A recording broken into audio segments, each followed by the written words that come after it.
All right, you ready? All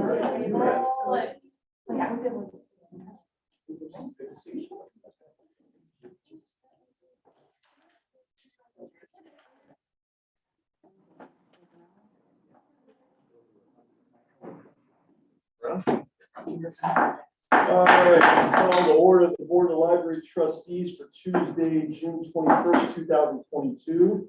Roll call, please. Trustee Gowa, here. Trustee Kendall, here. Trustee Rule. Trustee Smart,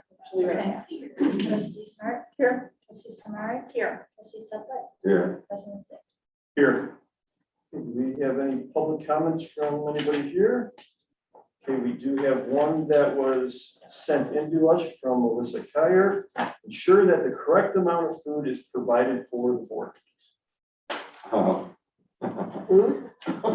Well, there's a lot of leftovers. Okay, let's go on to the liaison reports.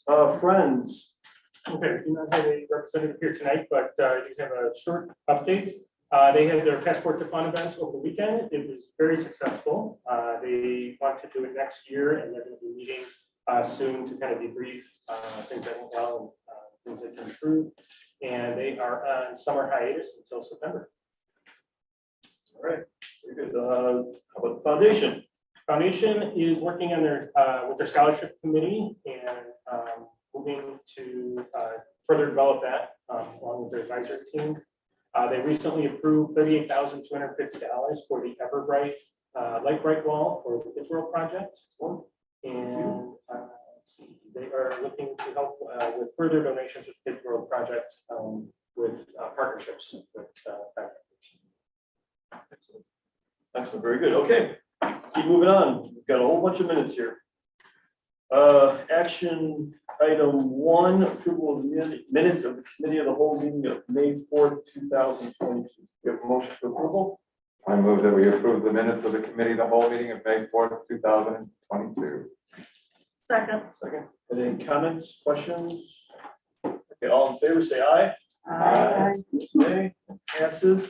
Let's go on to action item 2, approval of the minutes of the joint meeting of the Arlington Heights Village Board and the Board of Library Trustees of May 7th, 2022.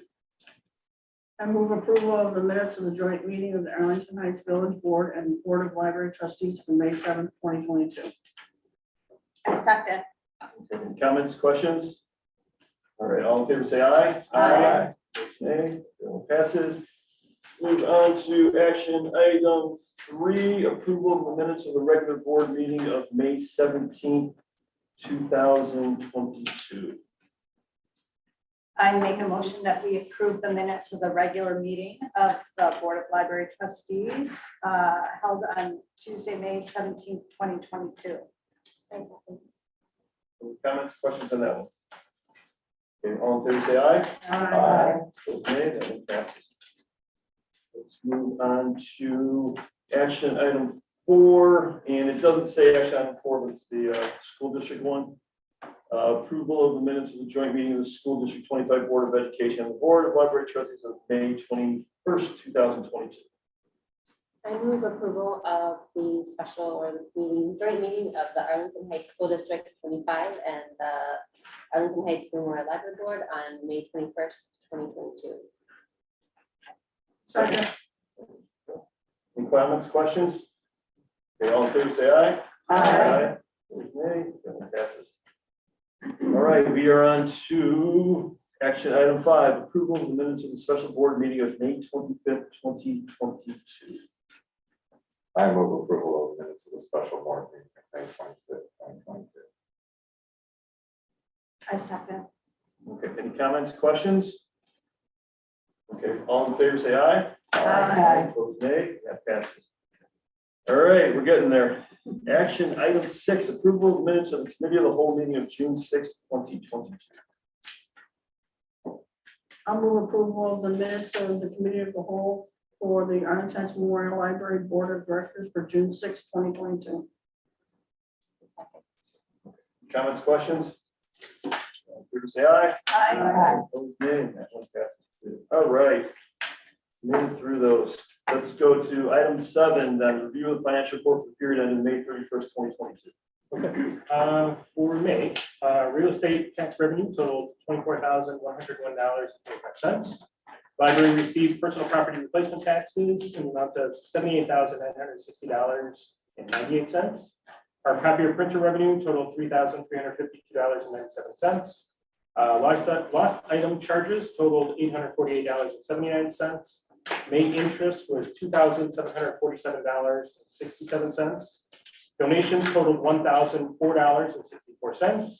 The Friends of the Library reimbursed us for expenses totaling $936.97.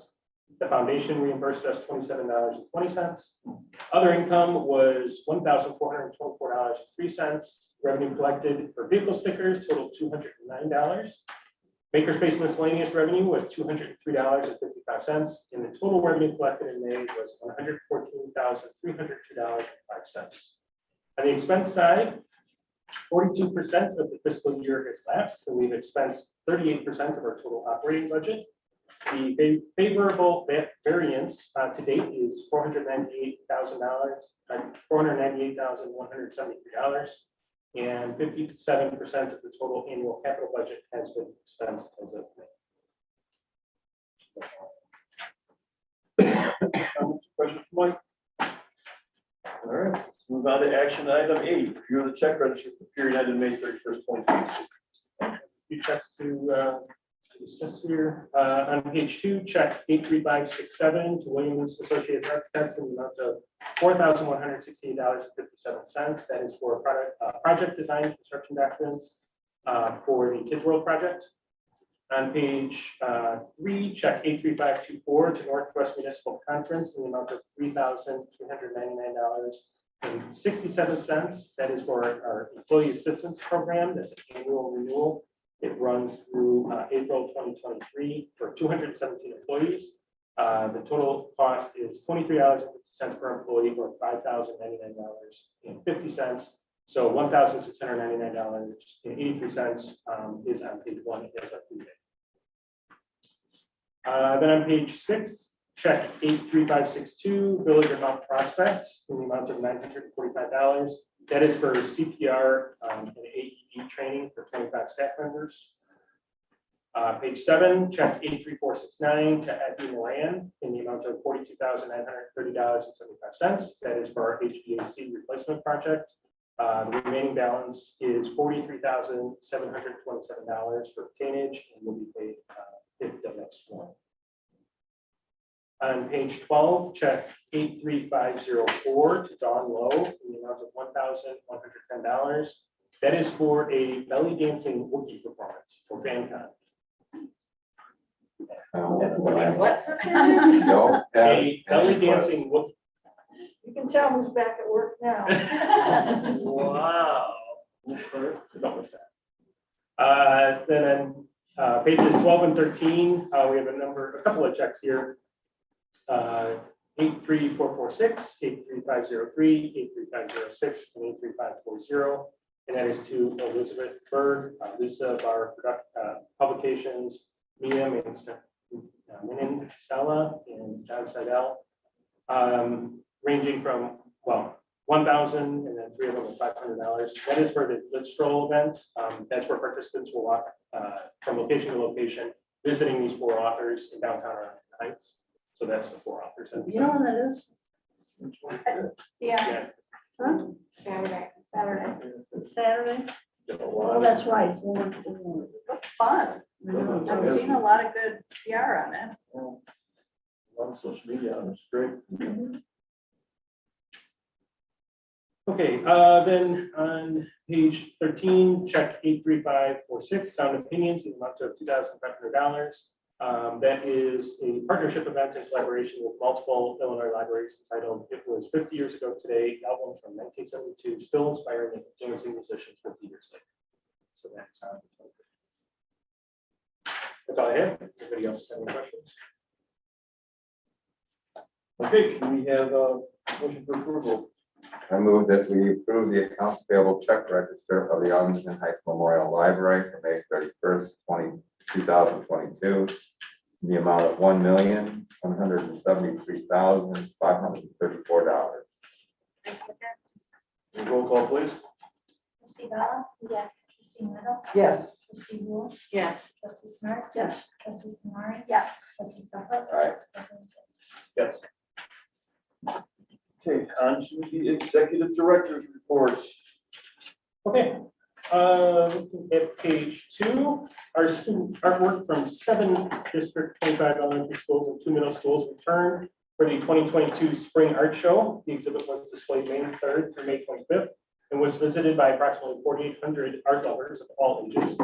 Just over 600 students and families celebrated their student artists at 2 Wednesday night opening receptions. Visitors admired the art, took pictures with District 25 art teachers, and were happy to see the library bring back the annual event. That's a great event.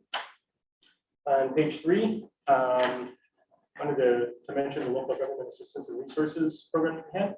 So as the first in a series of partnering with local officials, a new community program brought in 25 customers who received help and connections to resources from county, state, and federal officials. If customers had a question that was on the state level, but were asking in the federal office, they could easily get assistance right away and vice versa. Staff members from the offices of Senator Ann Gillespie, Congresswoman Jill Chakowski, State Representative Mark Walker, and Cook County Commissioner Scott Britton, and positive feedback expressing that being all together in the same space at the same time made it very proactive and efficient. On the next page, page 4, World of Work continued this month. Our circulation assistants, Mary Weber and Terry Bertucci, welcomed 5th grade students from Windsor Elementary School on Thursday, May 5th. 6 students were able to become library employees for a day as part of the World of Work, a program that gives kids the opportunity to act as employees for a day at local businesses or organizations that interest them. They learned about checking in books and other items, assisted at the drive-up window, explored the bookmobile. Let's see, on page 6, the library processed over 100 library card applications for students in Library District 23 as part of a collaborative effort with the Prospect Heights Public Library. The goal is to ensure every District 23 student has a card. Approximately a third of the students in District 23 fall within the Arlington Heights Memorial Library District.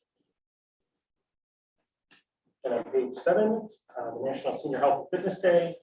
At the Senior Center, nearly 200 customers received free health screenings, attended demonstrations, and learned how to apply the principles of conscious aging from keynote speaker Mark Bledsoe.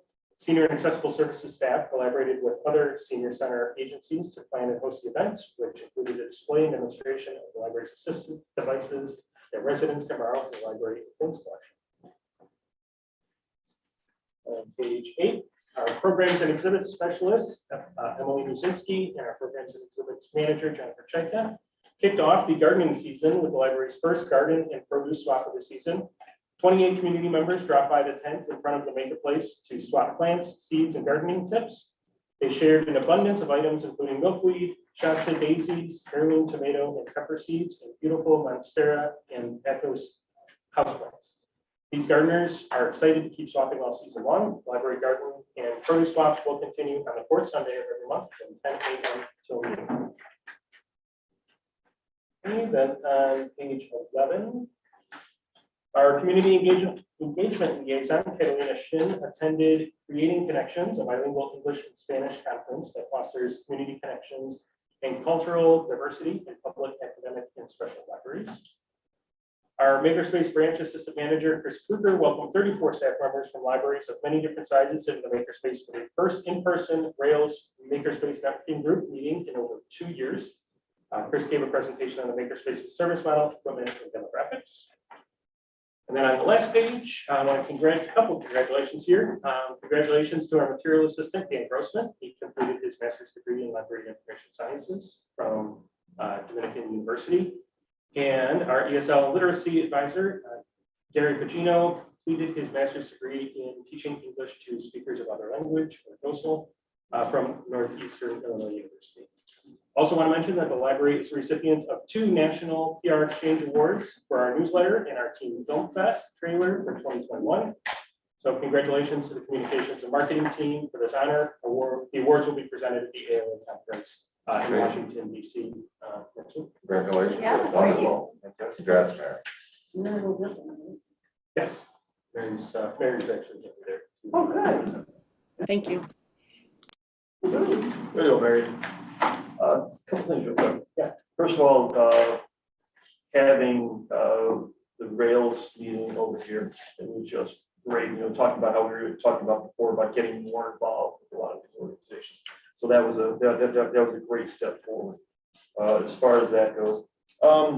With the Prospect Heights, are we, it says the goal is to ensure every District 23 student has a card. So we're doing it with us and with Prospect Heights. Not Prospect Heights, we're collaborating together. Exactly. So the Prospect High students or residents would get Prospect High card. Yeah. Okay, very good. And then on page 4, we talked about story time reach. I thought this was a great story. I think this goes to ESL. A woman from Ohio had read a blog post and contacted us. Yeah, I just thought that was just a great story about the good things that we did, the great things that we did. Somebody came to us from that far away. So congratulations, that's awesome. Okay, any other questions on that? All right, then I'm going to ask Tracy Barron to join us. She is going to present to you more information on the ESL office and the ESL literacy team. And she has a presentation. She'd like to make.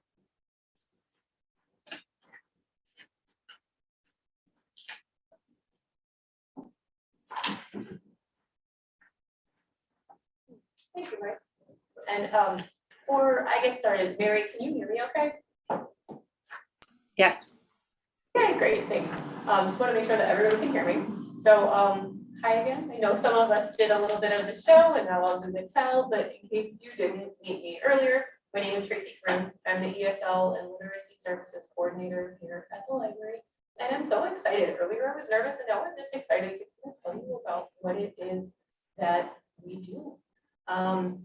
For those of you who came over and got to see the office a little bit earlier, you came and saw the space, I didn't mention that there was going to be a pop quiz.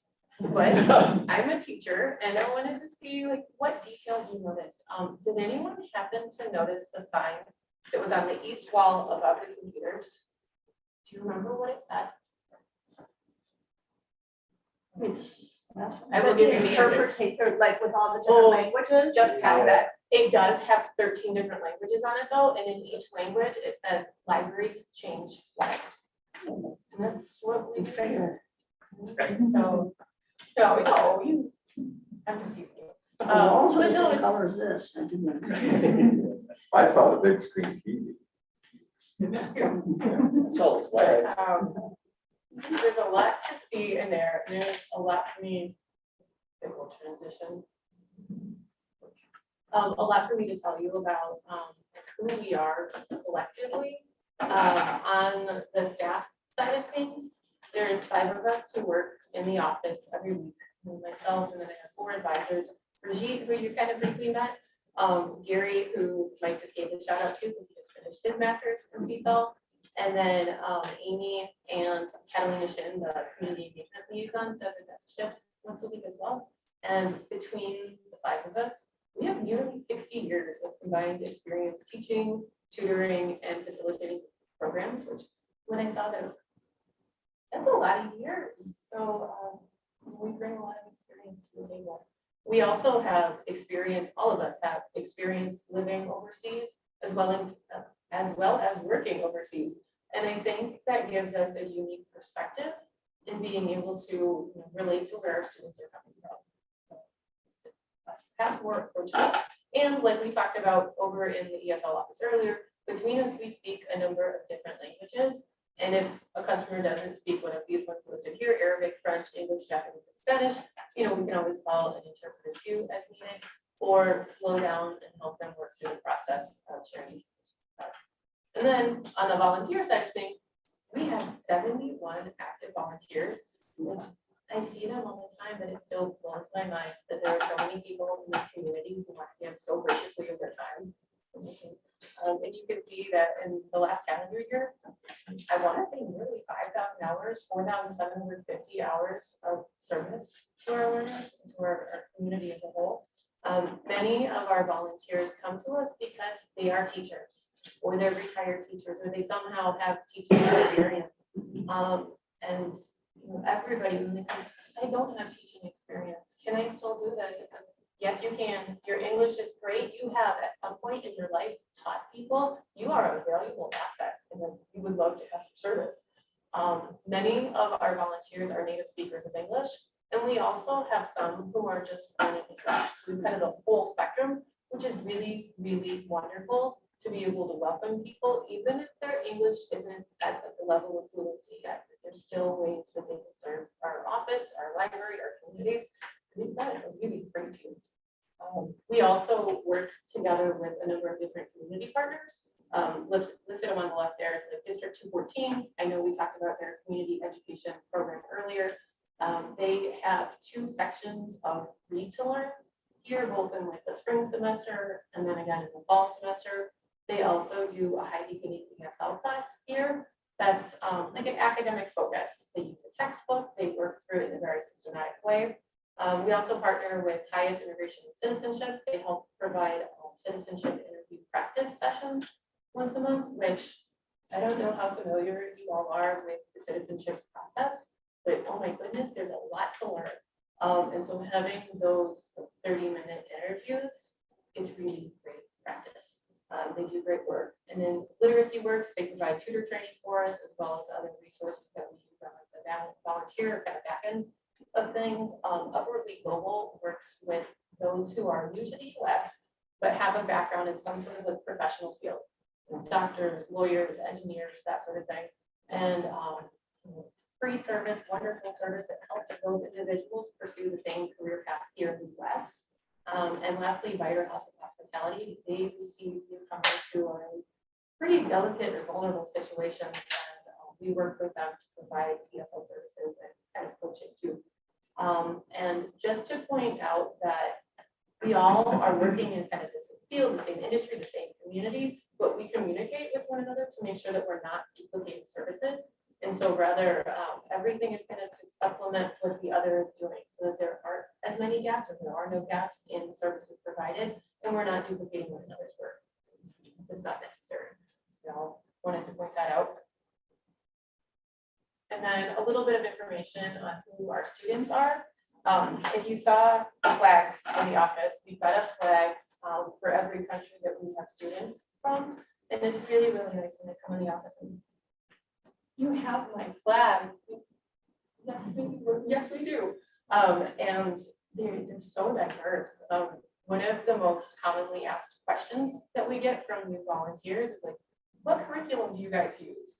And I have to chuckle a little bit because there's no one size fits all approach to teaching people who, you know, they come in, maybe their English is better than mine, or they're just starting out. Their goals might be something like improve my conversation skills, or help me finish my PhD. I'm working on my GED. I need confidence to speak with my children's teachers or the doctor at the doctor's office. That sort of thing. There's so many different goals and so many different places that people are starting out that we have a varied approach. They also come from a number of different linguistic backgrounds. Kind of broke it down there by the top 5 most commonly encountered languages that our students speak. 28% Japanese, 13% Russian, 13% Russian, 7% Spanish, 6% Ukrainian, 5% Korean. Something to note that the last time we looked at the numbers was right before COVID, and there used to be more Polish speakers, and they have recently become replaced by the Ukrainian speakers. So it's just kind of interesting to see, even before everything that started to play out in January. So it's been interesting to see. And then also people will ask, what about like people from India? Surely, you know, there's a sizable population of individuals who come from India. They do place, but because there's so many different languages that they speak as their native language, we look at it a little differently. So there's an additional 6.5% that speak one of the many languages. I'm tired of looking at words. I also wanted to drop in a picture. In this very room, a few months back, we had one of our monthly ESL improv sessions. People get really into it. I know Mike got to sit in on one of those. Lisa kind of like helped us participate. They were a lot of fun. And it's just one way that we are supplementing what currently exists in the community by making like improv. You need to think on your feet. You're interacting with the language in a totally different way. It's a lot of fun. And they keep coming back. which is great to see. And then kind of in general, how we serve our community, we act as a resource.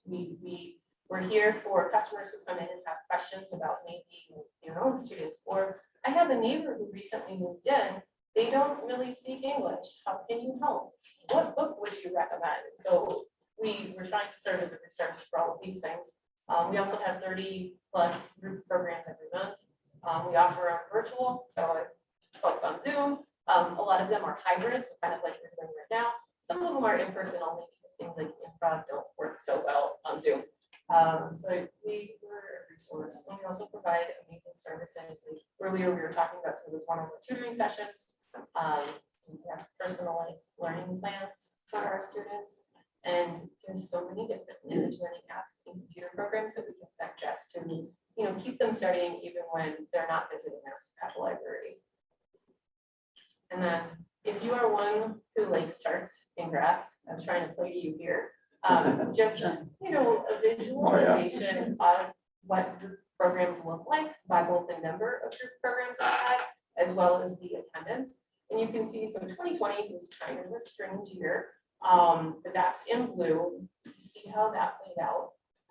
Orange is 2021, and then you can see us here now, 2022 in gray through May of this year. And right now, if we continue with attendance and number of programs as we had, we're going to easily surpass the last 2 years, which is pretty good to see. The interested, motivated learners, they motivate us to keep offering all that we can. So that's what. And then on our little tour over there, you got to see our new space. So here's a picture of it from the outside. You can see there's nice, big, bright windows, so people can see where they're walking into, as well as the really big sign. You can see it if you come out the elevators, you come up the stairs, it's clear line of sight, best possible location we could have. And that is so great to be out there. And a little bit on kind of the numbers end of things. So our move to the first floor happened about 15 months ago.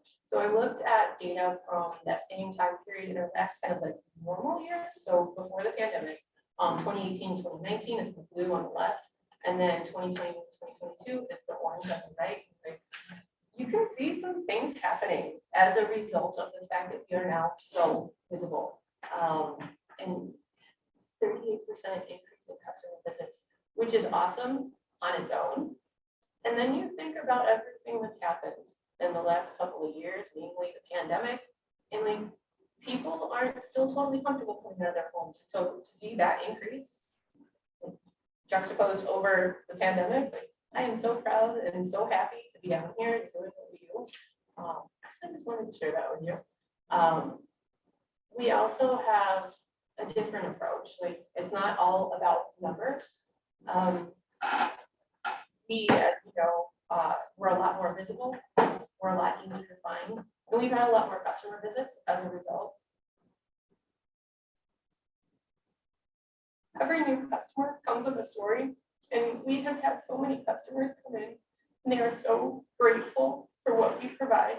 I sat and did this with a customer last week because the week before they were here in the library in those tables just outside the ESL office. One of them was studying. Her sister and her sister's children recently arrived from Ukraine, and we're all going through some things. And they're sitting there at the table, and she looked up, and she. And they came in and we started getting information from the sisters, started making recommendations from the kids' world program for the children. And just this idea of like, literally we looked up, we saw the sign, and now I've seen the sister 4 or 5 times since then. She is so motivated to work on her English. And, we're doing great things. Wanted to share that as well. And then a couple of other things, kind of on the horizon, things that we're looking forward to in the future. National Night Out is in early August, so we're going to be doing an event with our students and their families. We'll of course continue outreach with the community engagement liaison. Back to school season is coming soon, as much as we might not want it to be. And with that comes the open houses where we reach out to parents and share information about what we do here. We also have a collaborative presentation with somebody from the Library of Lyle, as well as the Skokie Public Library, talking about how we can use book discussions to broaden individuals' literacy and language skills. So pretty excited to present at ILA. And then lastly, we're working on a local community grant that's offered through Walmart to help us with material costs so that we can do even more programming. Yeah, in a nutshell, that's what we do. I know many of you asked some really great questions when we were over on that side, but I don't know if anything else has come up or I have a question. please. What else do you need? Oh my goodness. I didn't anticipate this question. Well, that's what the board's job is, so that's why we're. I know, thank you for asking. You are so blessed here. So I might have to think about that for a little bit, but like, we are so blessed. Well, it is budget time. Please. I was just gonna say that I'm thinking in the back of my mind that our country as a whole, although I don't know the numbers of Arlington Heights, has fewer immigrants perhaps than we did in 2000, back in the day. So the numbers seem even more impressive when thinking about that, I think. So I feel like Mary and her team also really get the word out because people obviously know that this is a place to come. Yes, and that's something, it's so much fun. Like part of the intake process, of course we get name, contact information. We also ask, how did you find out about us? And like overwhelmingly word of mouth, followed by, like you said, communications and marketing. When they get an email, when they see something on Facebook, it's like, you found us and we're so happy that they find us. It's really good. Well, and I always remember going to like open houses in the schools and you see the families where the children are obviously being the interpreters for their parents. And so I'm sure getting those parents in here is really awesome for both of you. Absolutely, and for really the community as a whole. Like, somebody had asked about my own language skills and background earlier, and I confessed to not being a confident speaker of Spanish. And there's something to building that confidence. And so it's a huge part of what we do. We encourage people, supporting people, giving them the tools that they need to learn, and to also feel comfortable using the language. It's huge and hugely important. So, thank you. Please. Do we do any kind of outreach programs? I'm just thinking, up north by me, Stonebridge, it's quite a immigrants, I'm sure the correct way to put this. I know, yes. There's a lot of A immigrants. number of our students live. Do we go over to those type of places to try to offer our services or try to connect with them? Before the pandemic, there had been conversations with that building in particular. Nothing panned out there, but it's a good thing to revisit, especially now that hopefully COVID is getting better. So yeah, more, we bought out the bookmobile, that sort of thing, and even targeting specific locations. Just kind of taking on what Amy said in regards to, I know the schools themselves, work with ESL students, but for those parents where, we all have seen the kid who's interpreting for the parents at, the parent night, whatnot. Are we, working with the schools to help get those parents here? That's why, like with the open houses, it's so great to be, it started with being invited to them. So thank you for thinking this, thank you for knowing about us, and then going in and talking with them. Throughout the last 2 years, it hasn't happened. Mostly, I think they don't want extra people in the schools.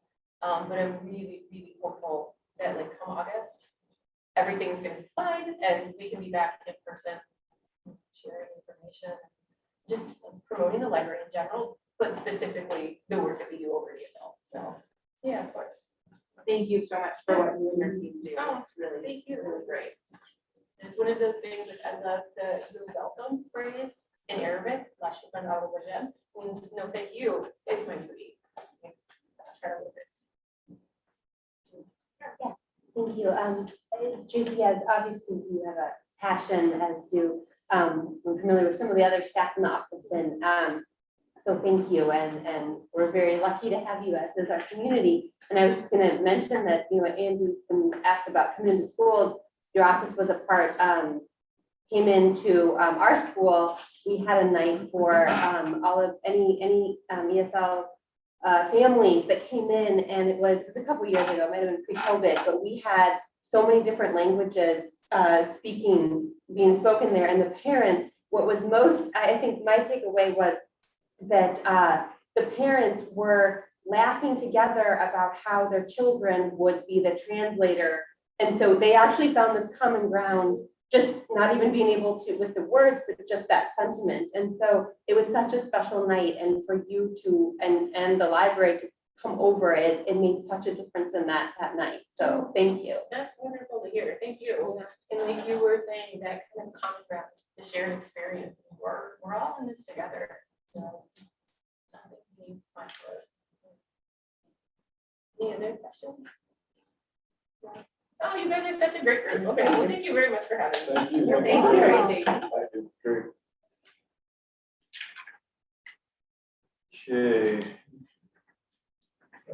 Okay. There's a quick question on the dashboard. There's a couple questions here. One piece of data that really jumped out to me on the program attendance part, the teams. It says we had last month we had 19 programs, and we only had 5 the same month last year, but we had 1,439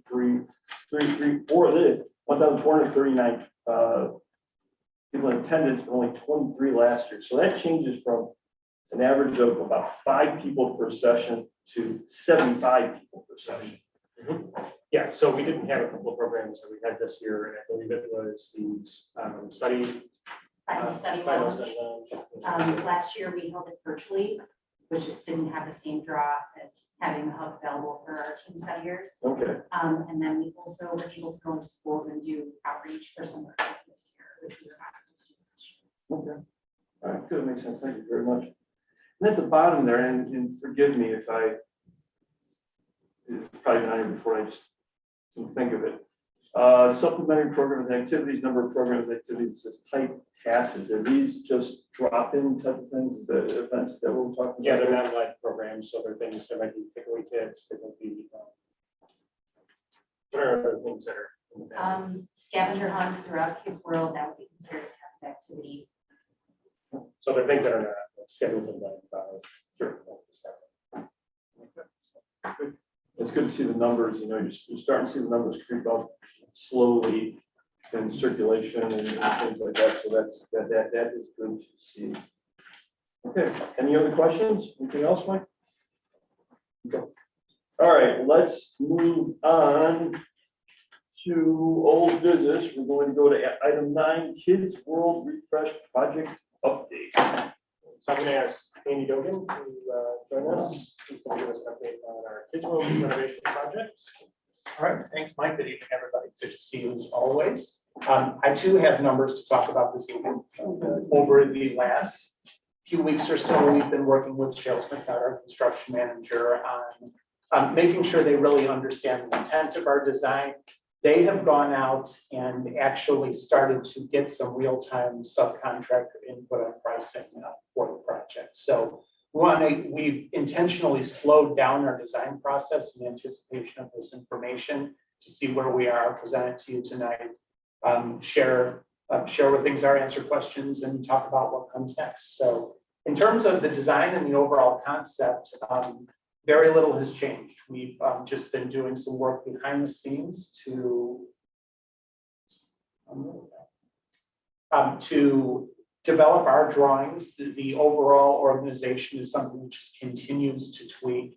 And we presented some concept renderings that we're starting to develop into working documents at this time. As I mentioned before, things like fonts and word specific titles are all things that we've got a little bit more time to discuss. It makes no difference in terms of the overall budget, whether the font is Gotham or Arial or anything like that. So those are details that we'll continue to work through. So just had some of those character images showing how some of these new spaces, this between area, sort of work in harmony with the existing carpet, the things that we are keeping in this space. So it does put a new face on Kids World. It starts to show an exciting new direction for the future, but works really well with what we have there, which is important because we don't have the budget to do absolutely everything. So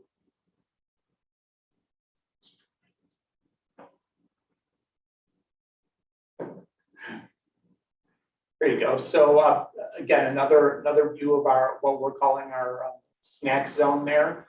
One thing I realized that I walked through tonight is that we'll talk about numbers in a minute, but we actually have the opportunity to reuse a number of lighting fixtures, or actually keep lighting fixtures in the same place that don't have anything wrong with them. You know, for example, these 3 fixtures there, those exist right now.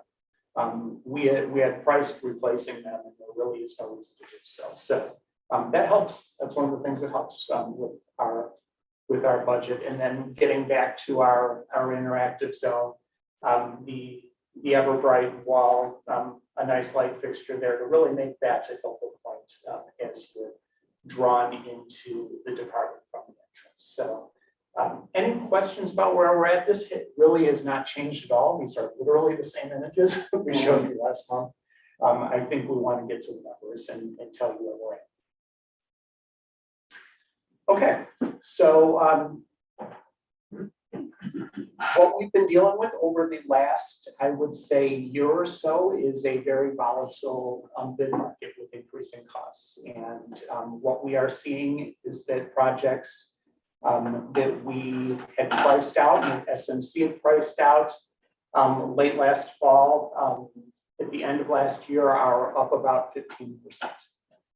From what they've originally budgeted. So this is no surprise to us whatsoever that that's happened. And if we go through our different line items, a couple things we want to notice is we've got our construction trade costs.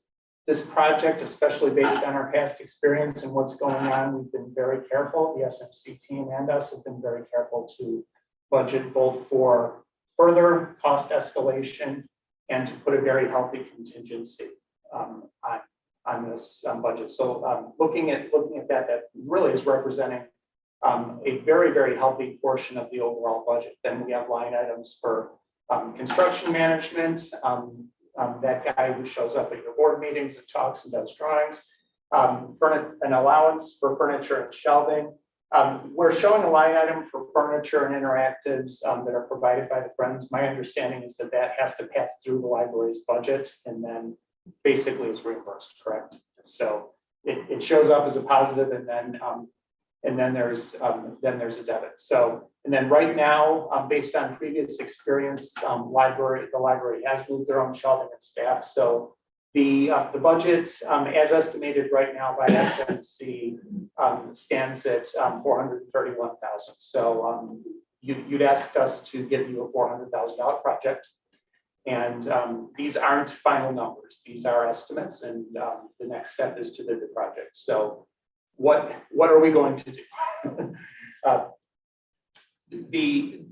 Anytime we have a situation where we're concerned about a budget, we need to provide some flexibility, and that comes from alternates. And we've always had some additive alternates in the project if we get good bid results of things that we would add to the project.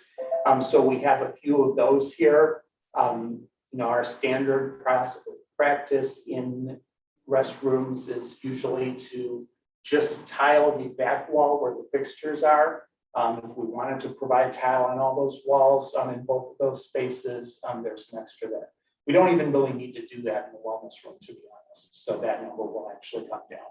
We talked about doing new study rooms in the hub as a potential alternate. Removing the Echo Dome, which really drops down in their low, is something we could put in as an alternate. The drywall cutouts that have those little shapes of the houses is something that can be an alternate bid. And then there are some deductive alternates too that we can do. As we had staff review their wishes for new power and data in the space, they came up with something like 58 new locations for power and data.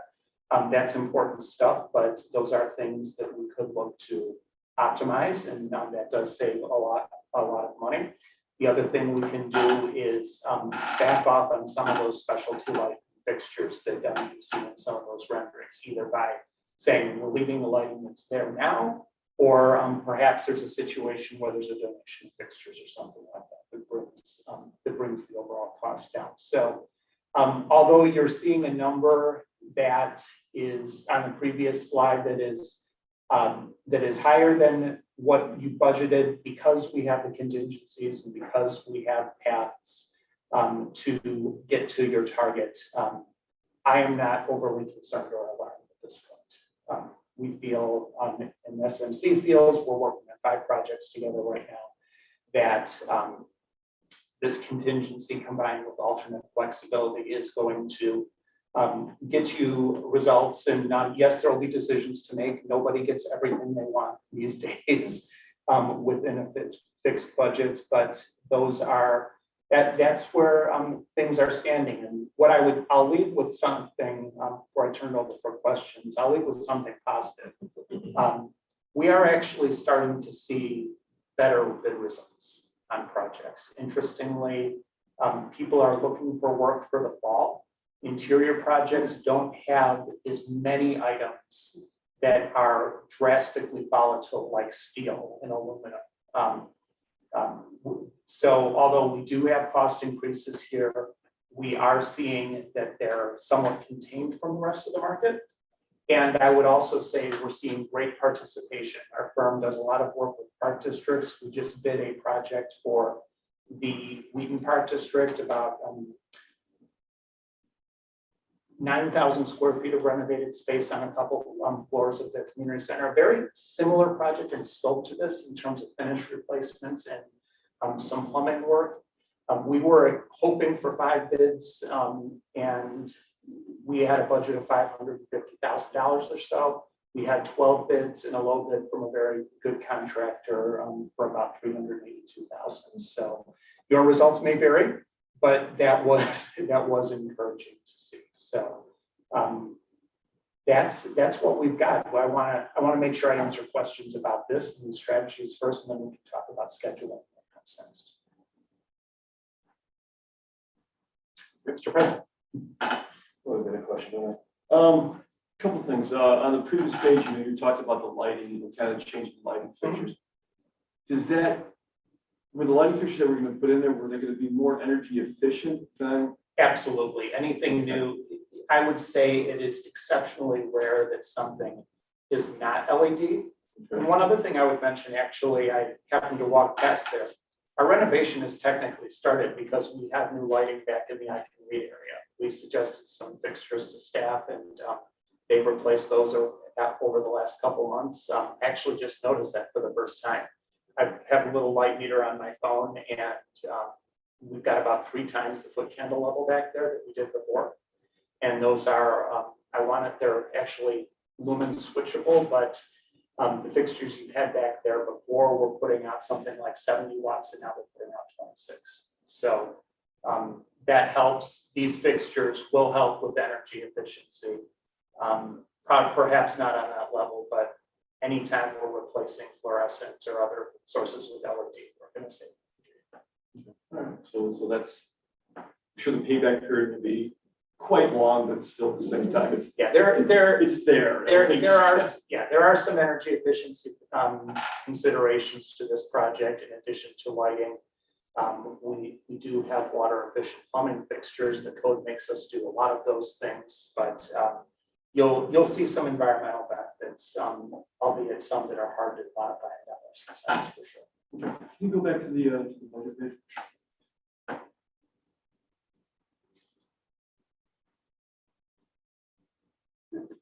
Okay, just make sure I understand this. So that 431,862, that's including the contingency, right? 4575. Okay, so that's in there. If you said it, I apologize, I missed it. What exactly is that 5% escalation? So that is just us being super conservative and assuming that we may see another 5% increase in the marketplace between now and the time of this in a couple months. Okay. That may or may not happen. So I think what we're saying is we're being very cautious. All right. Okay, and now my stupid question today. You had mentioned something that we're seeing good bids, because we're doing it in fall. Yeah.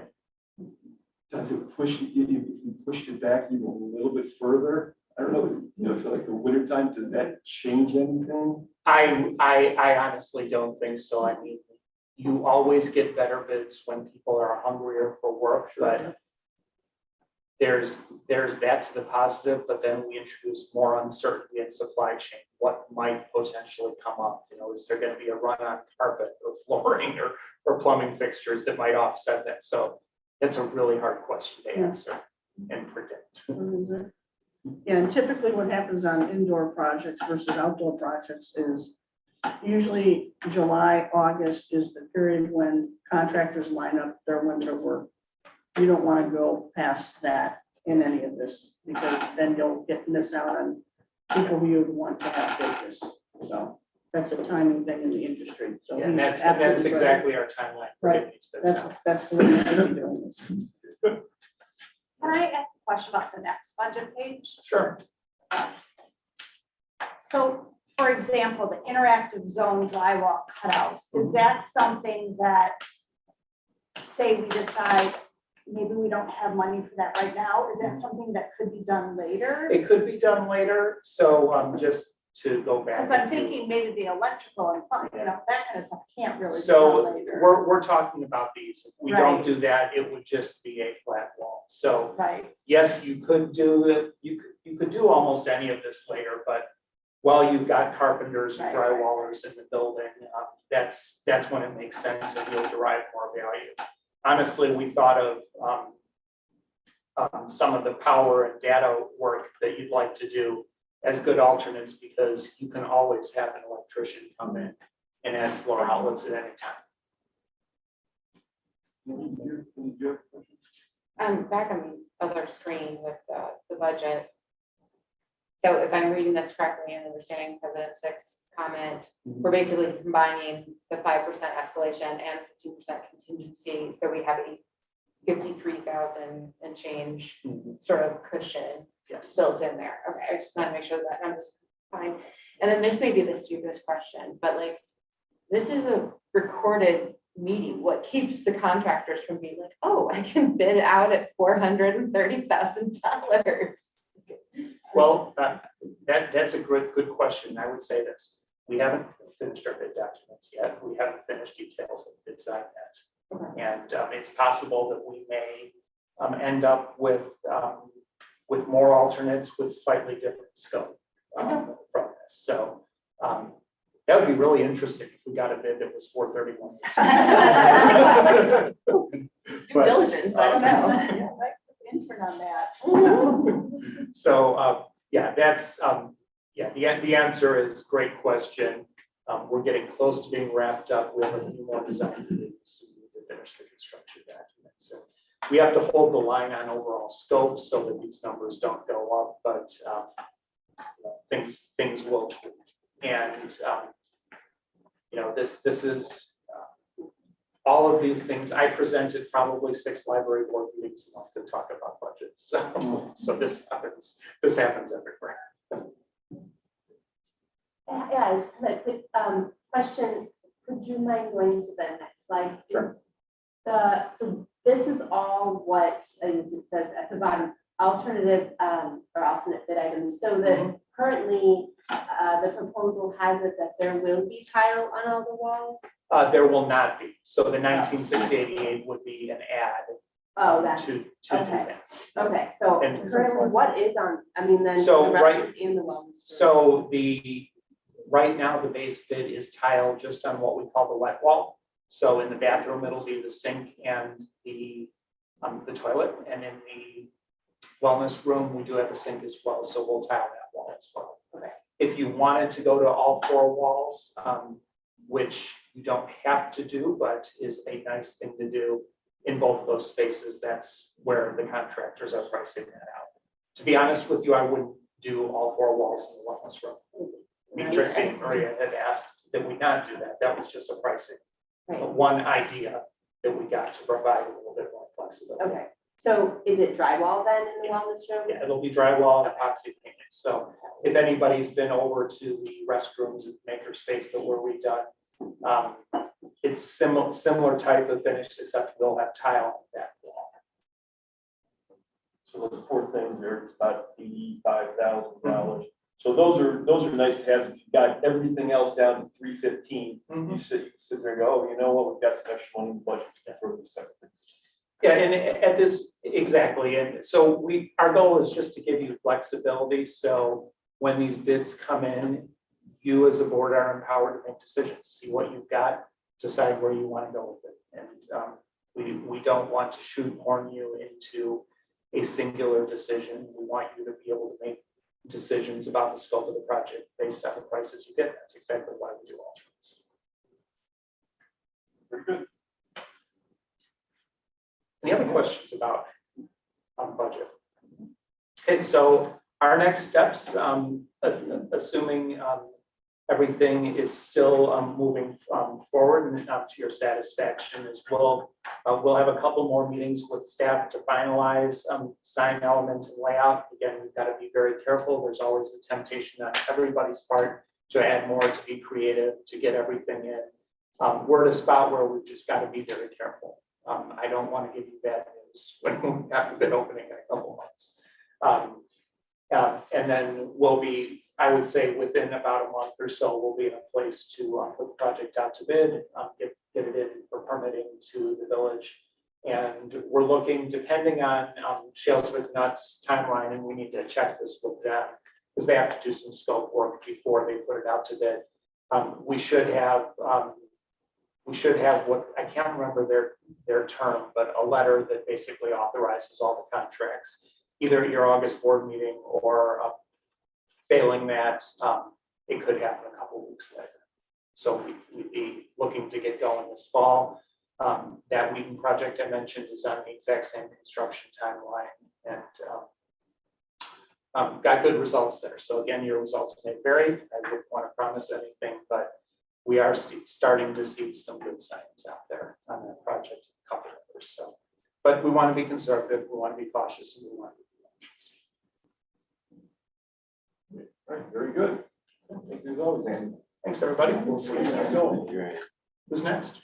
Okay, yeah, we're going on to item 10, the employee engagement survey action plan. Yes, Lisa, you're up. I know you've been waiting for this, right? Absolutely. Yes.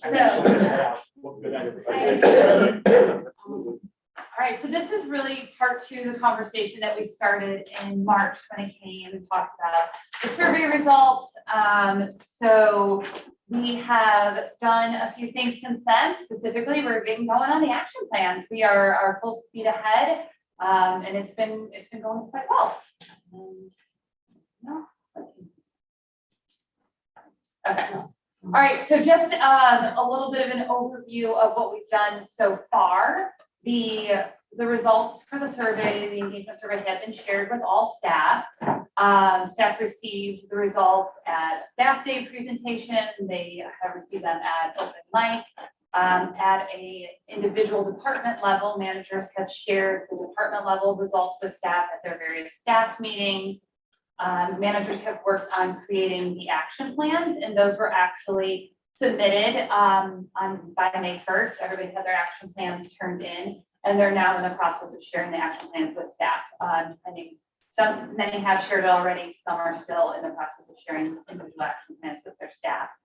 And then the library-wide action plan has been shared with all staff as well. That was presented at last month at our open mic meetings, our town hall meeting. So that's where we're at to date. When we were looking at action planning, we really encouraged managers to pick items that were things that were going to be impactful, right? We wanted not necessarily your lowest rating item, but something that was really going to impact the experience that your staff receives. So what's important to you? What's important to the library, to your department, to your team, and thinking about all of those things. And so what we ended up with is, and I know this is an eye test, I don't expect you to be able to read it, is 20 different action plan items, or these are different survey items, so 20 different ones that were chosen to action plan on, with 91 individual action steps. So some of the managers had chosen, multiple action steps within each category. So I'm going to kind of break that down for you a little bit. But one thing I want to call out is that the top three with the most action plan on are all around communication. In an organization of this size, communication can always be improved. And there was a lot of really great ideas and opportunities. So I'll kind of run through those top three with you here real quick. So number one, there's open and honest two-way communication in this organization. So 17 different action steps around that one.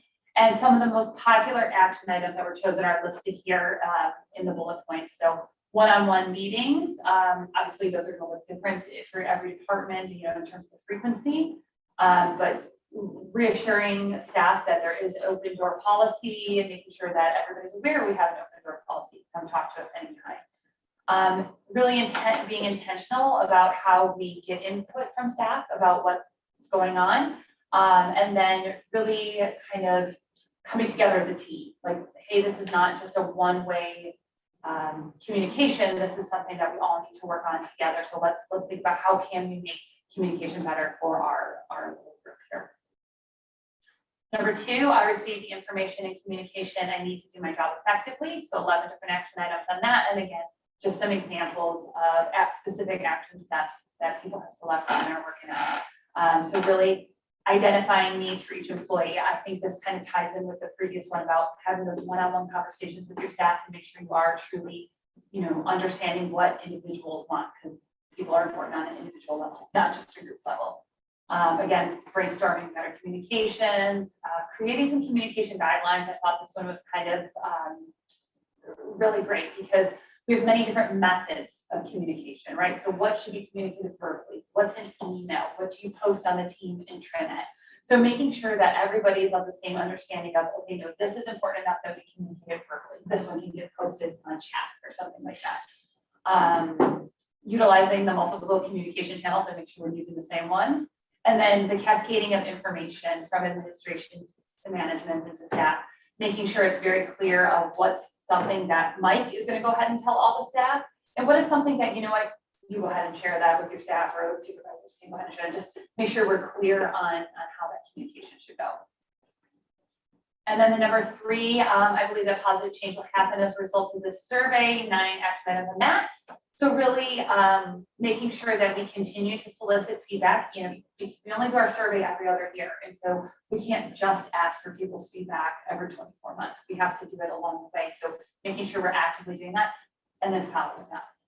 So making sure that it's acknowledged that we hear you, we're acting on it. And sometimes it's something we can change, sometimes it's not, but making sure we close the loop in terms of the communication either way. So these are all things, and I have had one-on-one meetings with every one of the managers about their action plans. Everybody's been really great about and had their finger on the pulse of their team and what each individual team needs. And it's been really great. At our management meeting at the beginning of the month, we all shared, as a management team, shared what everybody's action plans are and kind of what we're doing to hold ourselves accountable. And that was a really great conversation, and a lot of people got good ideas from others in that. So it was really nice to see the brainstorming and sharing. And I know staff are starting to hear the action plan as well. So that has been super. So any questions yet? I know we're wondering this kind of. Mike, our action plans part of supervisor's performance evaluation. Not specifically in goals, but it would be reflected in their performance things. But we're running these separate from the performance evaluation.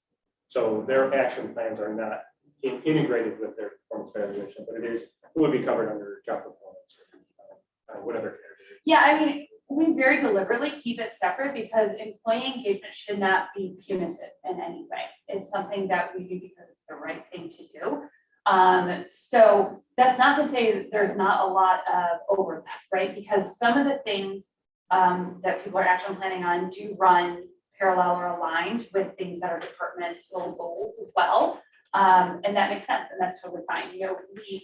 We've always said what you choose to action plan on should complement your daily work. It shouldn't have to be 10 more tasks that get put on your plate. It should be things that make your department and the library a better place to work, which is part of your daily responsibility anyway. Anybody else? One, can you, if it's okay, can you share this with all of us? I actually just want to see that one page. Oh, yeah, We've got all the different types of. action. absolutely. I Yep. think that'd be really interesting knowledge to know. Yeah. In this one, now, obviously, our job as board is not to get involved in day-to-day activities and what's going on. But all I know, and just making a statement where I think this is the hardest part of the whole thing. Mhm. Because trying to find out exactly if everything that we're doing is working. So we're encouraging you obviously to keep doing that, keep thinking about how we're going to make sure. So yes, 2 years from now, we get some answers back that we didn't like or whatever. I do have one question though. How would, when the managers made the plans, did they make the plans themselves, or did they get their teams involved in trying to figure out how to, what are going to be the right way to handle these things? All of the above. Okay. So it kind of depended on the individual teams and what their focuses needed to be. So some of the managers all got to review the results first and kind of dive into them. And then kind of based on what they were seeing, someone had created action plans because it was very clear cut, like this is what we need. They know their teams well. Every manager did talk with their teams in some way, shape, or form about the results. Some had a lot of engagement in terms of like soliciting even more feedback, and a couple departments even did like little sub surveys, where they're like, hey, let's pick a few items. So it was different levels depending on individual departments, and we did leave that to the manager's discretion, just because every department operates a little bit differently, and every department has staff who want to be different levels of participating in this. So yes, we did set a rule to say it has to be one way or another. And I know you've told them all about the plans. Have we implemented them? Or have we actually executed? So the vast majority are in motion already, or it's like in progress is the official term we have on the document. There's some things that haven't been started yet just because of what they are and the timing of them, it's still to come. But yeah, the vast majority, and I couldn't tell you exactly what that number is off the top of my head. I have to look at it, but yes, everything's in progress for the most part.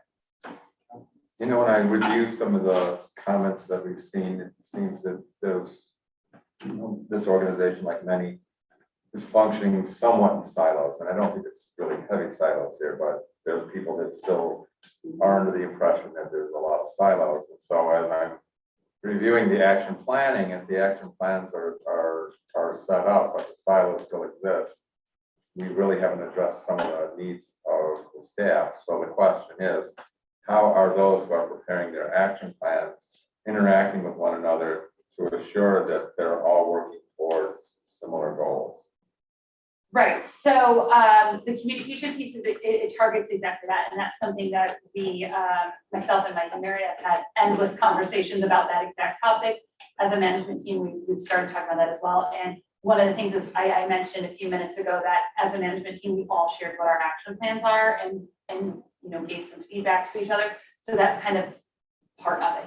That's one of the pieces. Another one of the pieces is following up on feedback, right? So if my staff member comes and complains to me about the way they were treated about a staff member in another department, okay, then it's my responsibility to look into that, work on it, and follow up with that. So that closing the loop helps break down the silos and create cohesion, and making sure everybody's aware of what's going on, talking about the survey and the results. So it's, you kind of have to come at it from all sides. There's no one way to break down a silo, but that is exactly the intent. Thank you. So, part B of that is, as a management team, we've also committed to having a standing agenda item every month about action plans. So as we are making progress steps, so if you've had a progress step in the last month, you will be expected to speak to it and report out on it on a monthly, at the monthly meeting. One of the themes kind of going through the comments and some of the things you said, and thank you for the follow-up, by the way. There seems to be almost such an inconsistency or disconnect with all the ways we're communicating with staff that I don't think they're able to either have the time to absorb it or understand it. and I'm just going back to things that they said, and I'm not picking on you, but, you know, things with Mike's time, you know, when they have their mic time, or the fact that then they're hearing about it in an email, or then they're seeing it in a post, or then they're getting something else. Have we, as an organization, and I know maybe this will be when Dana comes on board, because that's one of the things I know you're talking, have we really looked as an organization on how we can more effectively streamline our avenues of communication so they are consistent to every employee in the place? We absolutely have, and the wheels are already full speed ahead on that. Because it's craziness from what just these comments are. Yeah, no, loud and clear, and actually that was something that we were already working on before the results even came. Because we've been well aware for a while that there's too many communication channels. We have to make sure everybody knows what the one source of truth is. So I think a lot of this tees up really well. I'm going to hand over to Mike for a couple of slides here. This is the library-wide action plan that he so beautifully shared with the staff last month. So I'm going to let him share it with you. Yeah, so I figured it'd be good for you guys to see the library-wide action plan. So this is the one that myself, Mary, Lisa have worked on. And this does work toward those major, the bigger opportunities that we saw in the plan. But this is not all encompassing. This is just the library-wide action plan. Every department has their own action plan, which is what Lisa just summarized. So I'm not going to go through all these, but I am going to talk about a couple of them, or a few of them. So one of the things is the survey credibility and behavior change that we saw was that's sort of great, one of the greater opportunities that we had. So after that last survey, staff did not feel that we completed that loop, and so that's something we definitely want to focus on. So our first one, share survey results, action plans, and progress with departments, including quarterly updates, which we're doing. As we communicate change throughout the library when appropriate, type back to the survey, report to staff as actions are taken as a result of the survey. So making sure that we're taking the time to report back that not only was this completed, but this was part of the survey. This thing, this change came out of the employee engagement survey. We set expectations with managers to share with the administration team what actions are being taken and how they're communicating with their staff. So we understand as an administrative team what how the managers are communicating with their teams, and then what's happening in their departments that we need to be aware of, and then communication and resulting action from the plan to stakeholders in appropriate forums. So department meetings, open mic, grapevine, and exactly what Debbie was just stating. What are those appropriate channels and how are we looking at them? As Lisa mentioned, this is already in motion. We had a couple management team meetings about the communication channels that we have. It's the goal of at least one of our managers to help streamline that and to identify what those major channels are and which ones we're going to standardize and use moving forward. So that is one of the things that I've been working on is finding creative ways to engage the staff. So it's not always just about having an open door policy. It's getting people to come to my area or me coming to where they are. And I think I mentioned this at a previous meeting. We actually put a ping pong table up in the administration area to draw people up, and it's been great. People come up and play ping pong. We had a kind of a March Madness bracket, and it's been great. People come up on the break and play ping pong. And it's just making people feel more comfortable to be in the space and have a conversation with me or the other members of the administration. Myself and other managers in the administration have been attending department meetings. I'm attending 2 department meetings per year per department. Let's see. Communicating the changes and improvements coming out of the department meetings is, again, just making that conscious effort to make sure that when something comes out of those meetings that we want to make a change on, that we've made change on, that we're communicating that back to that group and to the library overall.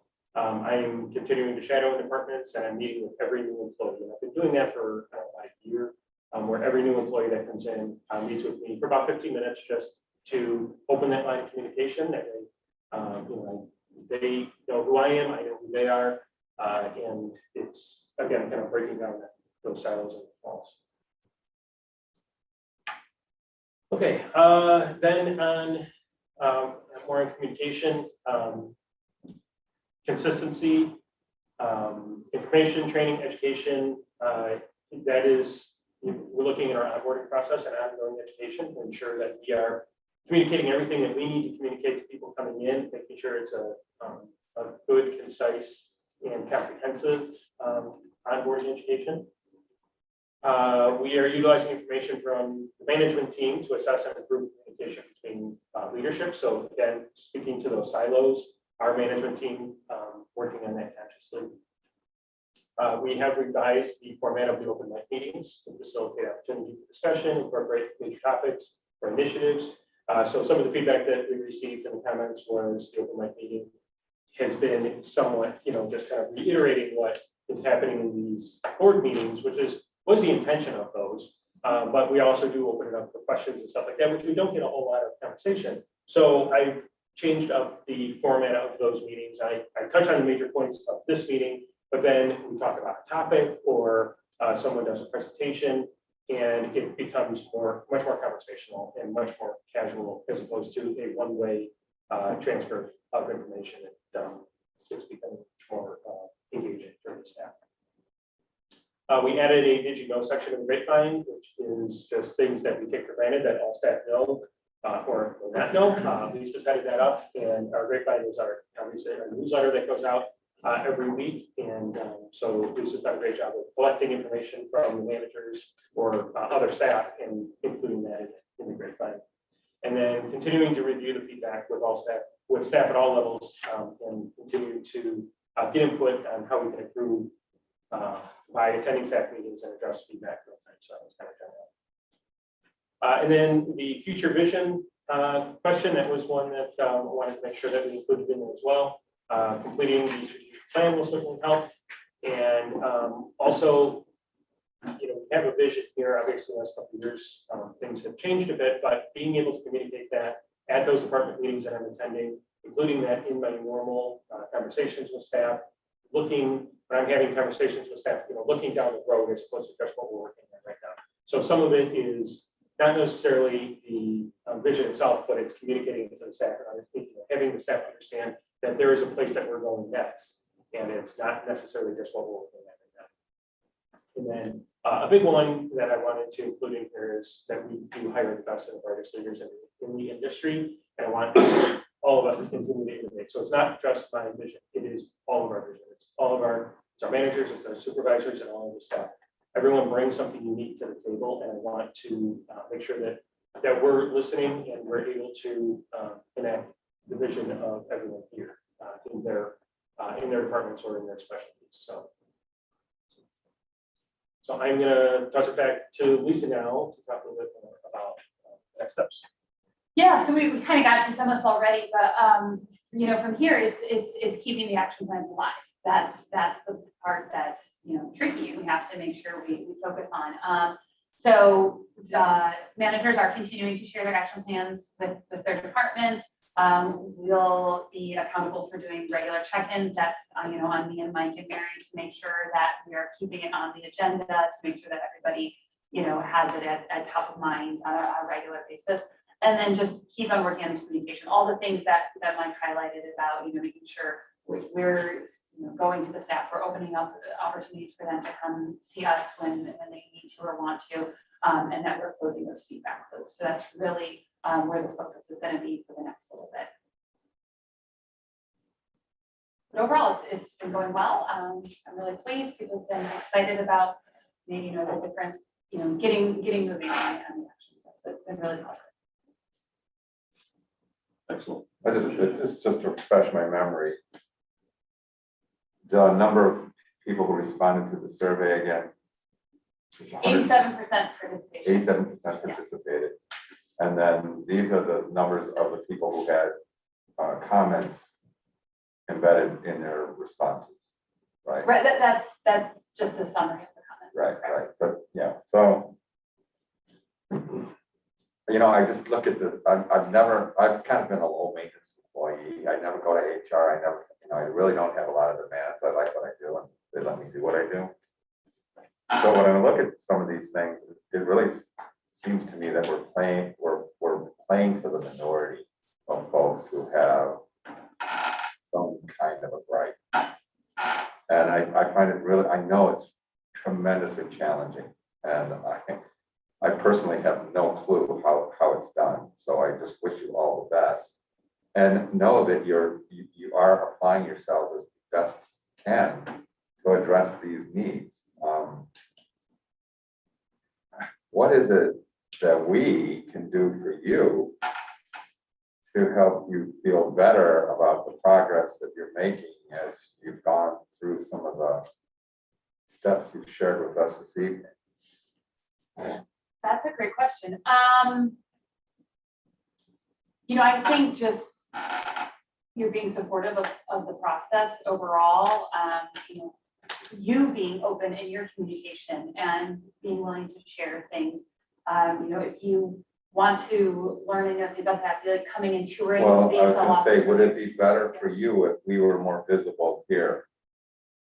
I mean, not for problem solving. Yeah. I mean, truly, not for micromanaging. This is a base here to sort of demonstrate, yeah, we believe what LAD and LMP are doing. Thank you, I appreciate that. We have talked about, the idea of maybe having one or a few of you attend an open mic session to let staff be able to ask you questions and things like that. That is something we've tossed around. Haven't really made a decision about that yet. But as our open mic meetings are evolving and becoming more conversational and people are feeling more comfortable asking questions, sometimes people just want the validation that, hey, the board likes what we're doing, you guys have done great work, thank you, so we'll give that some more thought for sure. Off the top of my head, there's nothing specific. I think one of the things that was specific, and that it's unfortunate because the timing was your staff retreat. And we just weren't visible there, and there was a lot of factors that went into that.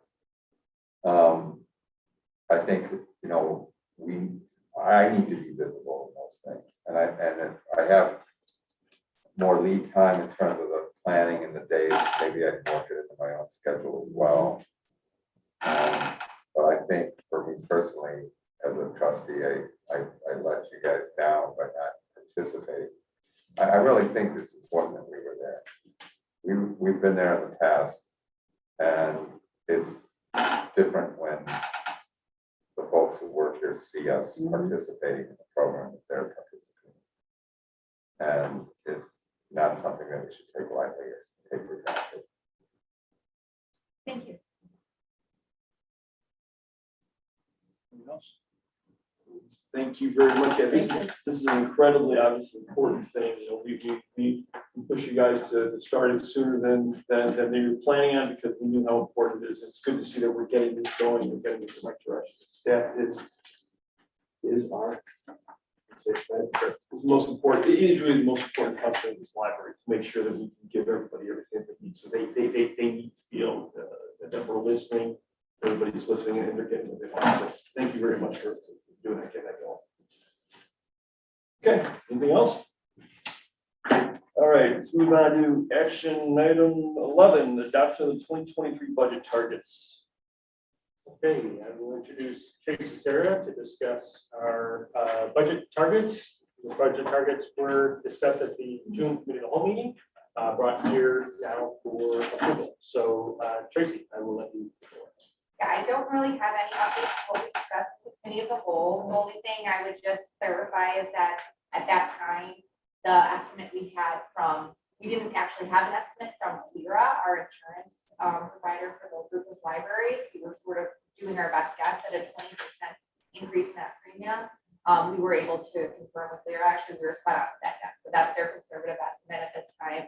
So nothing has changed in the targets that you looked at. I'd like to make the motion that the Board of Library Trustees adopt the 2023 budget targets with updated information to be included as it becomes available. Second. More comments or questions? Roll call, please. Trustee Bella? Yes. Trustee Meadow? Yes. Trustee Jewel? Yes. Trustee Smart? Yes. Trustee Samari? Yes. Trustee Sutcliffe? Aye. President Sim? Yes. All right. Okay, let's go on to action item 12, review issuance of non-resident library card and approval of non-resident card fee. All right, this is also carried over from the June committee of the whole meeting, which discussed. This is for renewal of the offering the non-resident card and setting the fee for the next 12 months. As mentioned at the committee of the whole meeting, we do use the general mathematical formula, and using that formula, the cost for July 1st, 2022 through June 30th, 2023 comes out to $442 to purchase that card. Any questions? Motion?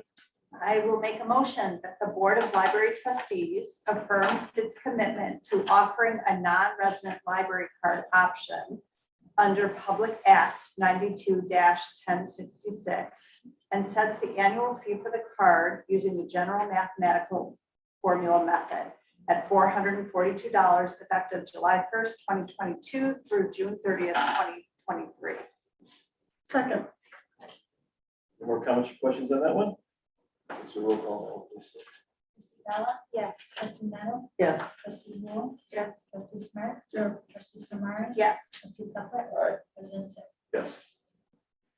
All right, action item 13, adoption of proposed revisions to policy 7.020 makerspace, and policy 7.021 makerspace kitchen.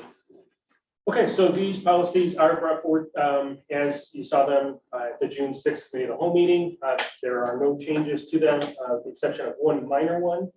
On the first page of the public makerspace public use policy, the under use of equipment, number 2, materials for use with makerspace tools or maker place tools will be available for purchase. Previously in the draft, it said fabrication room tools. We changed that to maker place because it may apply to things outside of fabrication. There also was a question at the committee of the whole about under on that same page under use of space number 6, organizations or individuals may not use any maker place facilities for ongoing operational activities. The question was, how do we enforce that, or how would we recognize that? This came from other maker spaces in libraries. This was a recommendation that we include this in the policy, not so much to find somebody that's using the equipment for their own business, but it is more about the machine time. So if someone is asking for priority for machine time because they have orders to get out or their income may depend on that, we can refer back to the policy and state that it is not Wedding for that. invitations, John. Yeah, when Yes, but then there's no revenue stream. So that I just wanted to circle back with you and explain a little bit more. So besides that, there's no other. Well, I'll move that the Board of Library Trustees adopt revisions to policy 7.020 makerspace and policy 7.021 makerspace kitchen effective July 1, 2022. Second. any more questions, comments on this one? Okay. All in favor, say aye. Aye. Opposed, nay. That one passes. All right, go on to new business and action item 14, review and acceptance of annual financial reports. Okay, again, I'm going to turn it over to Tracy to talk about the annual financial report. Yeah, and I would just like to introduce a partner that we work with at Hvac, Martha Chatters. She's here to present results. Good evening, and please let me know if I need to speak up. I'm tethered to the wall right now, so I'll do my best and let me know if I need to speak up at all. On behalf of Hvac, I'd like to thank you all for having me here tonight to present the annual financial report of the library for the fiscal year ended December 31st, 2021. As part of our audit procedures and engagement, we have issued for the library the annual financial report as well as the board communications. And we will be completing the required reporting for the state comptroller as well, which is due to be filed by the end of the month. So that is, we have the final pieces in order to wrap up the audit engagement, and we'll be providing those final reports to Tracy as well. I wanted to just go through the annual financial report. I believe you have received electronic copies previously, and you have probably just received the hard copies of the report. What I'll focus on tonight is guiding you through and highlighting some of the key items in terms of the results of the annual financial report that are presented to you in the annual financial report, as well as I'll briefly touch on the board communication, which is the shorter report of the two that you have in front of you tonight. Within the annual financial report, you'll find the first piece of information that many people look to is the opinion on the financial statements, and that is what we are engaged to provide. So that begins on pages 1 through 3 of the report in front of you. One change you may note from prior year reports is there's been a restructuring or reorganization of the information that's presented within the independent auditor's report. Our opinion is now presented to you on the very first page, the first 2 paragraphs of the independent auditor's report. And I am pleased to present to you clean, unmodified opinion on the library's financial statements as of and for the fiscal year ended December 31st, 2021. That is the highest level of assurance that we can provide. And essentially what we're saying is that the information presented to you within the annual financial report can be relied upon based on the procedures that we performed as part of our audit. Other items of note within the independent auditor's report, there's information as to management's responsibility over the preparation and presentation of the financial statements, as well as our responsibility as the auditors in terms of the procedures and scope of our audit and how we are able to come to the opinion that we're able to provide. Following the independent auditor's report, and if you read nothing else within the financial statements, it would be the area that I would encourage everyone to review is the management's discussion and analysis. This information is essentially it's an executive summary of the financial statements. This is prepared by library staff, and what it includes and what it provides is some additional context to the numbers that are included in the basic financial statements and other information within the audited financial statements. There's a bit more context. There are excerpts from current year as well as now that the MD&A has been prepared for 2 years. There's comparative information, so you're able to take a look and see excerpts from current year as well as prior year.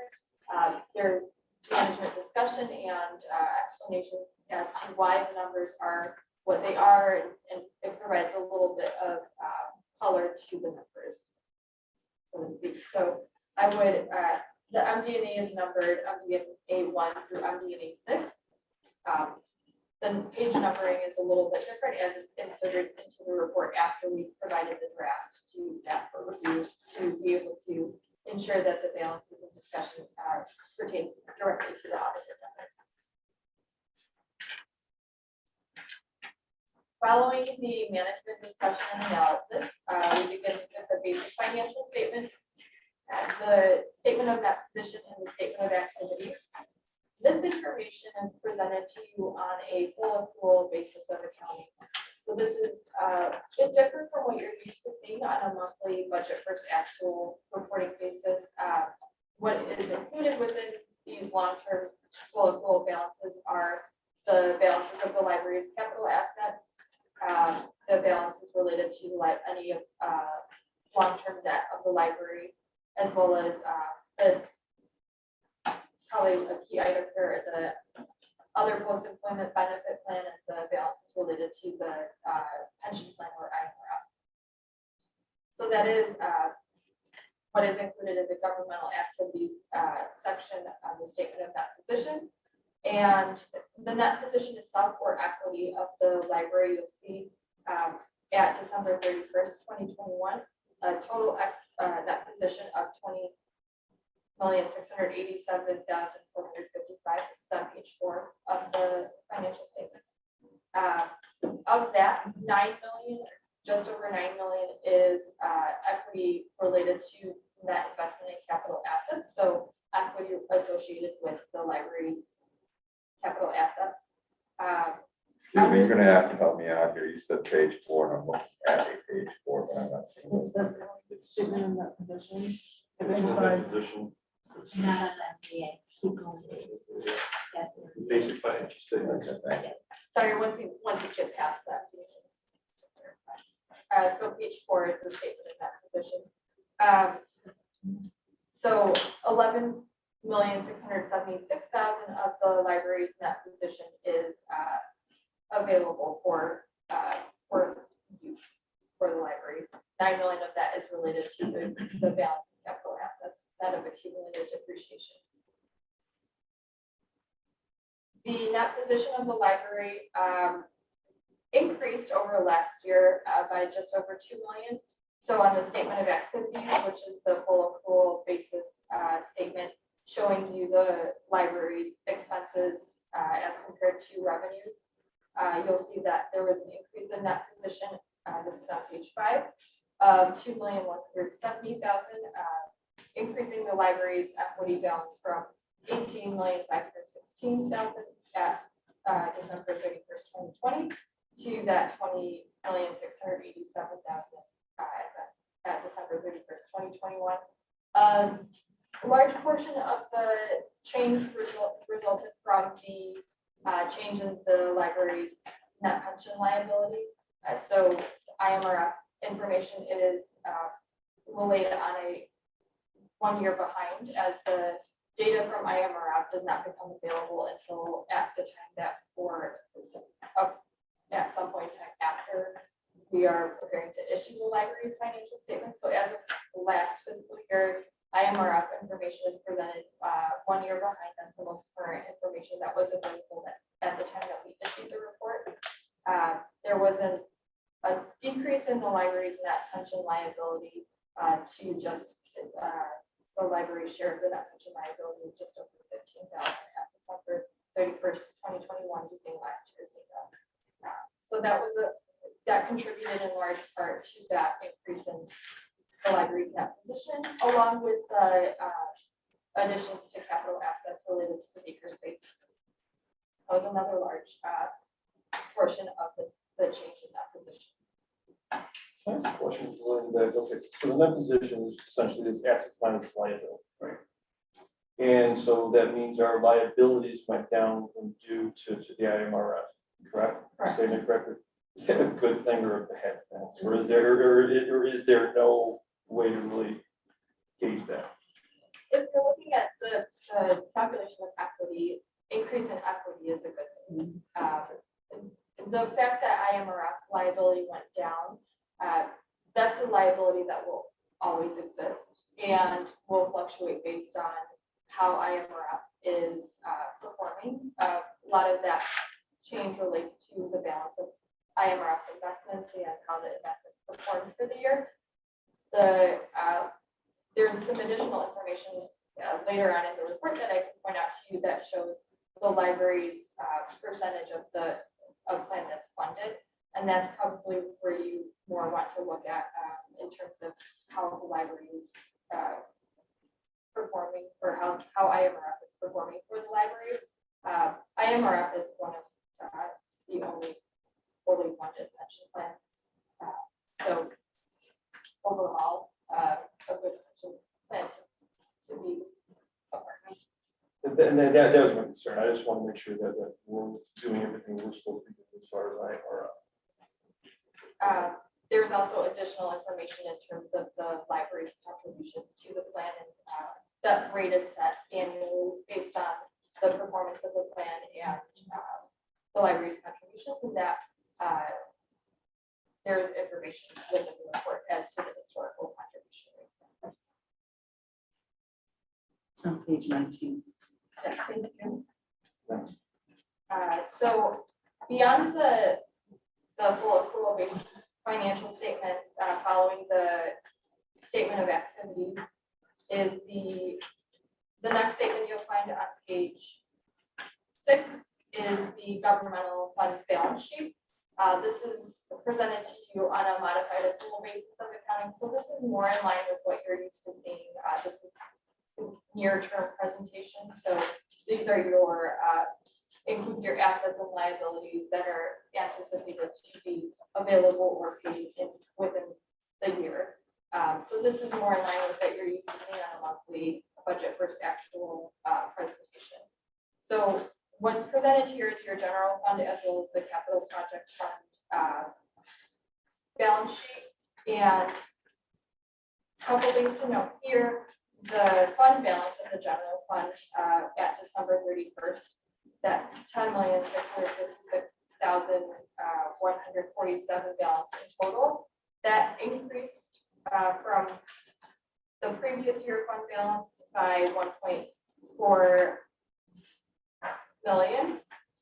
And of that fund balance, 439,000 relates to non-fundable items. So those are prepaid items. The remaining 10,216,000, if you compare that to the fiscal year expenditures of the general fund, that's roughly, the fund balance covers roughly 76% of the year's expenditures.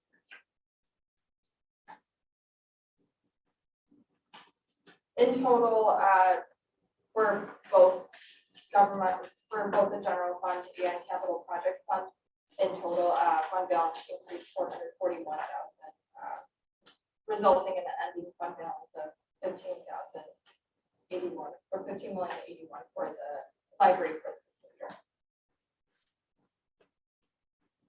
There were no impacts related to any GAAP pronouncements that affected the library's presentation of the financial statements this year. So the footnotes to the financial statements you'll find, they read similar to how they did last year. There's no additional disclosures that were required, no changes to accounting policies or procedures that were required to be implemented in the financial statements this year. So pretty comparable to what was presented last year, outside of that change in the structure of the independent auditors report that I noted. Within the footnotes to the financial statements, I won't go into these in detail, but you'll find some a lot of detail about the library's capital asset activities as well as the long-term debt activities. However, as I noted, the management discussion and analysis has excerpts of this information and also provides that comparative presentation to last year's information. Good evening. The time is now 8:45 and the library will be closing in 15 minutes. Please check out your items and complete your printing because all computers will be turned off at closing. Good evening. Following the footnotes to the financial And statements, the library beginning will be on closing in page 15 minutes. 27 of the Please report. check out your items and complete your printing because all computers will be turned off at closing. Thank you. You'll find what is called required supplementary information, and this is information that is required by GASB or the Governmental Accounting Standards Board to be included within audited financial statements. The first of these schedules on page 27 is the budget versus actual schedule for the general fund. So if you're looking to see how the general fund performed for the fiscal year as compared to the budgeted expectations, this is where you can find that information. You'll see total revenues were just under budgeted revenues for the year, and expenditures of the general fund were well below the budgeted expected expenditures for the fiscal year, which is how what resulted in that net change in fund balance for the general fund of 1.4 million. Can you tell me just real quick how PRPT has positively impacted our budget numbers, if that's correct? The PPRT, the I think you report that under, is it miscellaneous, Tracy? I actually think that it's under governmental. You see the line for replacement tax. Is it government, other intergovernmental, is that it? I think Revenues, Yeah. It's replacement under revenue. taxes line. It's below property taxes under the intergovernmental line. Intergovernmental replacement taxes, okay. Because we just received another large amount, correct? Yeah, I believe so. This month it was, 70-something thousand, yeah. yeah, I'm not sure yet. I mean, I'll learn this year through my first budget process, how that Yeah. budgeted number is derived and how we come up with what we expect. I have a feeling it varies in actuality, so I couldn't speak to why it actually came in a little lower than expected on this schedule. Well, I think it was your first one. It was the first one we probably done because we just negotiated the settlement with the village, so I think it was pretty much an educated 2021 guess, was the so, first year, yeah. okay. And there is some additional detail to the budget, budget versus actual for the general fund later on in the report, where you can see a bit more detailed breakdown. This is a little bit more high level. Also, as I had mentioned before, within the required supplementary information, there are some schedules related to the historical Illinois Municipal Retirement Fund library's allocation of the net pension liability. So on page 29 of the report is where you'll find the last 7 fiscal years of information. This schedule is building up to 10 years of data. Currently 7 years is available, so that is what is presented. So you'll see here the library's contributions as well as additional or excess contributions outside of what is required or required by the actuary to be contributed to the plan, and that helps drive the percentage of the contribution rate. And then on page 30, you'll find the Illinois Municipal Retirement Fund, also last 7 fiscal years of data. So this is where you'll see the library's proportionate share of the net pension liability, as well as the funded ratio of the plan historically. So you'll see that at 2020 at 99.97% funded.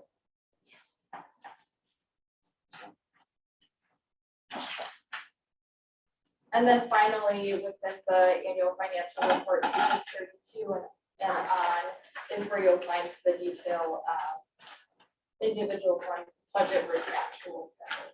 So that's for a little bit more detail level of the general fund expenditures as compared to the budgeted expenditures, as well as the capital projects budget versus actual. And that summarizes the highlights of the annual financial report. Does anyone have any questions before I touch on the board communication? So can you take us back to page 7 of the reconciliation of fund balances? Senator, back to the discussion about the IMRF. Yes. So as we walk through this page, fund balance started at 15. Capital assets added 9, takes us to 24. Now we're backing out IMRF because those were paid liabilities. So this reconciliation schedule, what it provides is you start with your fund balances, so that's on your modified accrual basis or your near-term basis of accounting. And we're showing how we get from that fund balance on the modified accrual statements to the entity-wide net position or equity balance. So we're adding in the capital asset balances, since those are not presented on the governmental fund modified accrual basis statements. The deduction for IMRF, what that actually relates to is there are some timing differences. So IMRF, in addition to the liability itself, which would decrease your fund balance or that position, there's also deferred outflows and inflows of resources, and those are just timing differences. So because the data is presented a year behind, the library has made contributions towards the plan that are not accounted for in the actuarial valuation that's being presented. So that impacts as well the fund balance or the net position that's presented. So that's why the deduction to fund balance here. And I was doing my best to follow the earlier discussion to the effect that the IMRF actually assisted our total fund balance at the end of this year, or 21 rather. Right, the liability, which. So my thought is that at the end of 2022, given the way our fund is probably not growing in our economic situation, we should anticipate just the opposite for 2022. As of where things are today, Yes, and not knowing where the rest of the year results, very likely the investment value will drop or the Right. investments won't perform as well as they have in years past. right, The past 2 or 3 years of information presented, investments have performed phenomenally, so Right. that definitely impacted the reduction. right. So now we're looking at the opposite effect of that. Is that 20%? I mean, how are we considering that moving forward? Because we're looking at least a $4 million swing. So that 20% is actually unrelated. That's our It's unrelated, insurance okay. premiums. Yeah, So our IMRF contribution, in conversations with the village is actually expected to decrease a little bit compared to what we've contributed over the past few years. It's like 12 point something, it's on the schedule, that represented, but next year it's gonna be, if you look at your targets, I think 11.5%. But some of that might just be because it is so close to 100% funded currently, and some of the actuarial valuations, and present values that impact it. Does that answer your question? well, yeah, I can't get past the thought that the fund balance is going to take a hit because the investments are losing money. But then we pay more. Yeah, we pay more. We pay more, yes. That's how that works. That's why But IMRF is then- so healthy. But if I can though, we're talking about two different things here, because I think what you're talking about, the investments, and everything, we're talking about our net position, correct? Correct. But the fund balance is the cash that we actually have. That's correct. That's not going to necessarily take a hit because of anything that goes out the IMRF. Right, so Correct. the net position is that reconciliation that we were just looking at, that shows how you go from the fund balance, so that's the general fund and the capital projects fund balances for your near-term liabilities as compared to your near-term assets.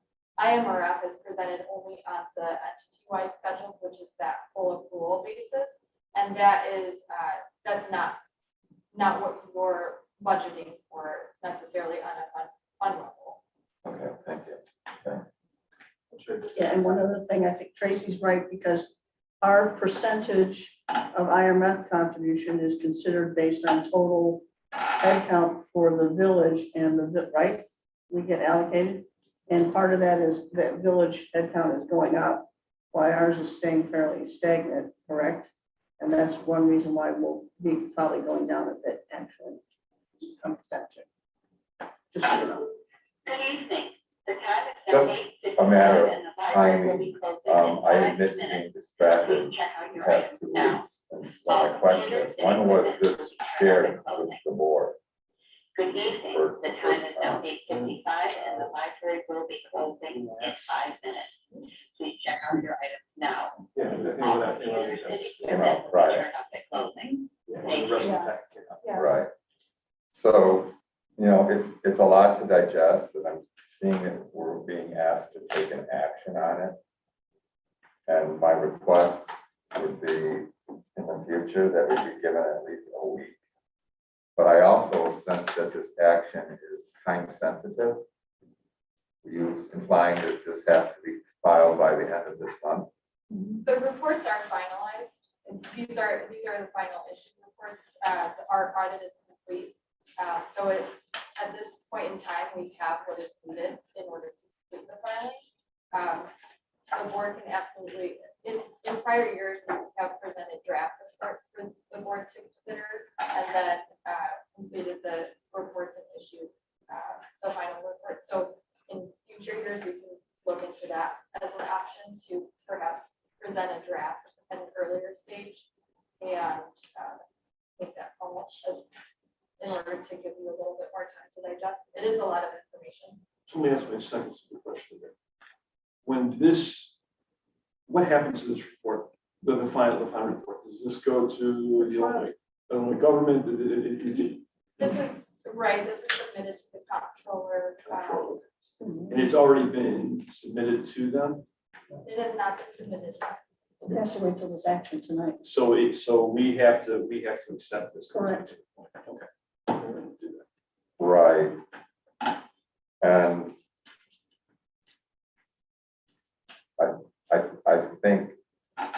as a board member, I've been done an injustice by receiving this in such short notice. And then learning of the time sensitivity of the motion. Not to be an obstructionist, but y'all gotta do better. So a lot of the timing of when the reports become available is driven by when the village's report becomes available as well. So, No, sorry. I agree, this isn't all on them. So once we are not able to issue the library's reports until the village's reports are made available, just as there could perhaps be some certain information that can drive changes in the library's reports. We want to avoid reissuing statements. So that's in large part once we receive and are able to finalize the village reports, the library reports are then issued, and we actually received and issued the library reports within a couple days of finalization. So it is a lot of information. The audits are significant undertakings, and they are inherently disruptive to not only the libraries but also the village's operations. So we do go through a great deal of information in order to prepare these financial statements.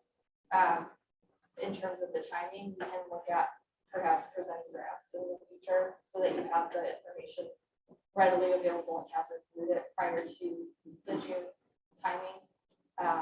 Additionally, the comptroller required filing can be extended for a couple months, so if you need additional time to review, that's always an option as well. We do have, these are the final reports for you, so we have issued as of the June required filing date, at least issued them. Any more comments or questions? Would anybody like to make the motion? I'll move that the Board of Library Trustees adopts the 2023 budget target. Wrong one. Right? That's the wrong one. So, this is the annual financial report.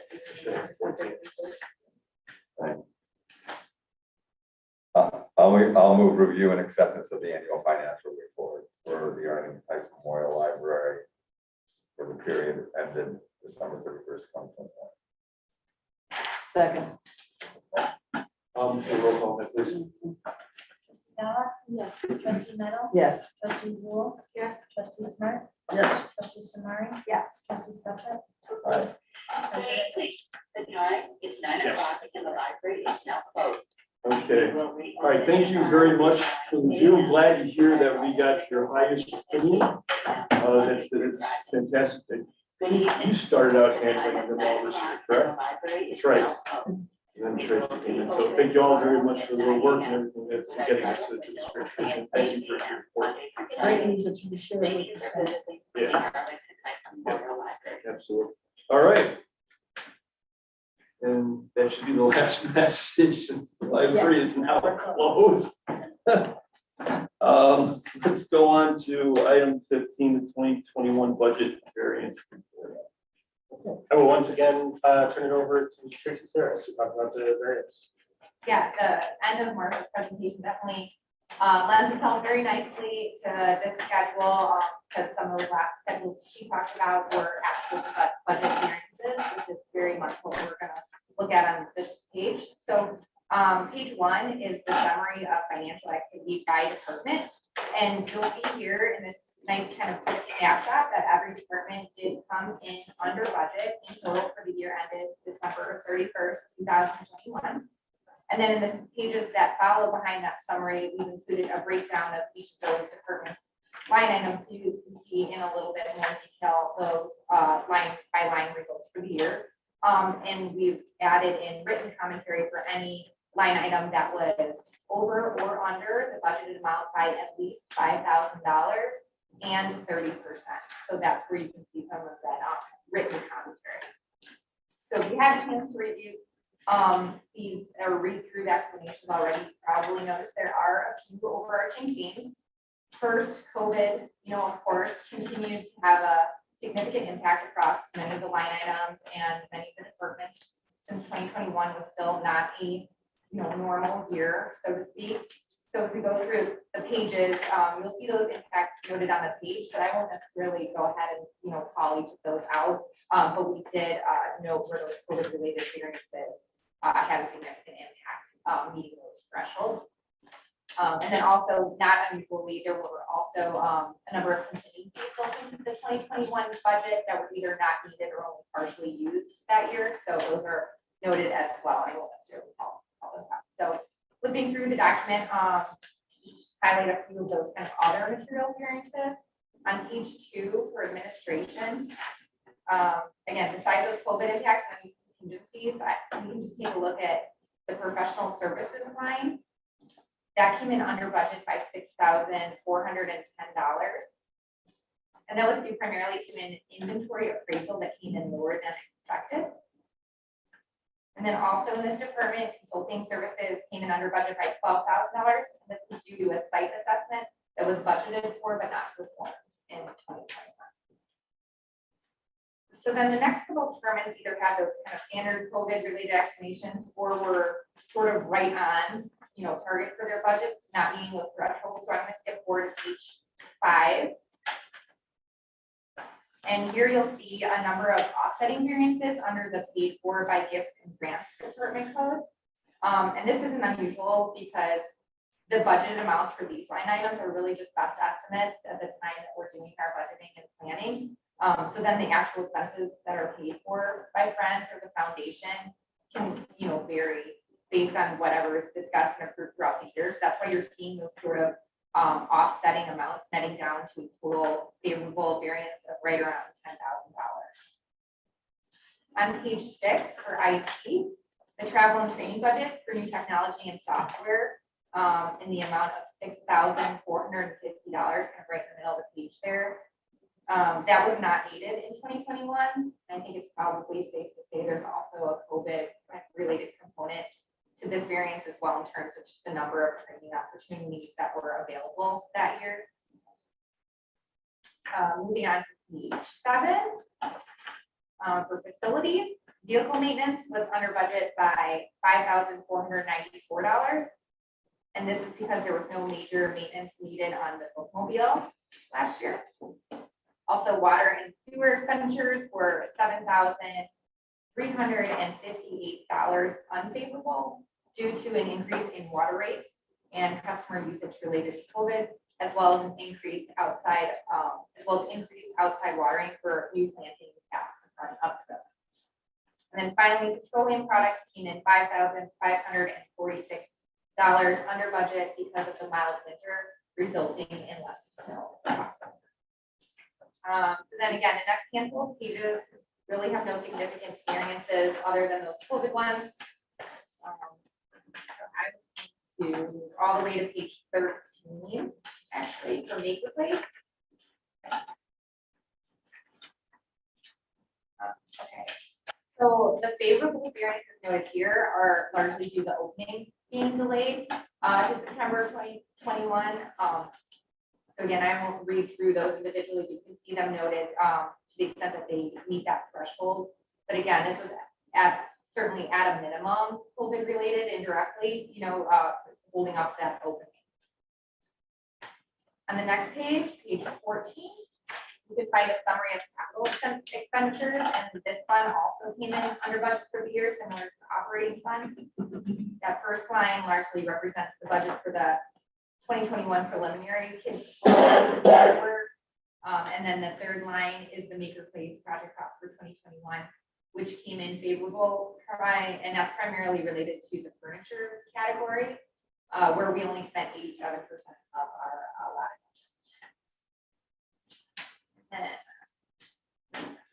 Finally on page 15, we've included a schedule of the final 2021 revenues collected by accounts. And overall, we collected 98.3% of the anticipated revenue last year. 97.5% of property taxes were collected, but then partially offsetting this was higher than expected income from grants, cash in lieu of land, and other income. So all of that sort of helped bring the overall percent of revenue collected up a bit. That is all I have on the 2021 variances, unless. you have an exception. Well, and then on that same table on the fourth line down, the PRT. Yeah, I just had a question, two questions actually. So on this last page 15, interest on investments, that one seems sort of significant. So Yeah, I'm not sure how the $9,000 budget was derived, but we've noticed that actual interest income has been running lower than we've typically seen. So we've talked to the village about that. They booked that number for us, and it's just been poorly performing. Yeah, so I guess. Yeah, it's kind of unpredictable, but it's. And the other thing I just kind of noticed, both at Maker Place and at this main library, internet's higher, water's higher, and I wonder, last year gas or heating fuel was lower, but that's probably not going to be the same. So are you, when you budget for next year, do you sort of take those commodity? Yeah, definitely. Every department manager will look at the trend in those line items over time. Plus, we've seen a lot of rising costs even just in the first half of this year. So we'll look at that, plus the last couple of years in history, line by line, really, and there anything above that sort of 1% we sort of talked about, and take those up to the advice. Sure. Thank you. Ask you one third question. So our expenses, 13.3 million, 2021. I'm guessing in 2020, they were lower because of the COVID situation. Do we know what it was in 2019 where our total expenses? I'm trying to get an idea of the sense of normalcy. Because and I have made a statement a few years ago, I guess I'll make it right now. We have historically always been, our actual expenses have been underneath our budget. And they've always historically, which is great.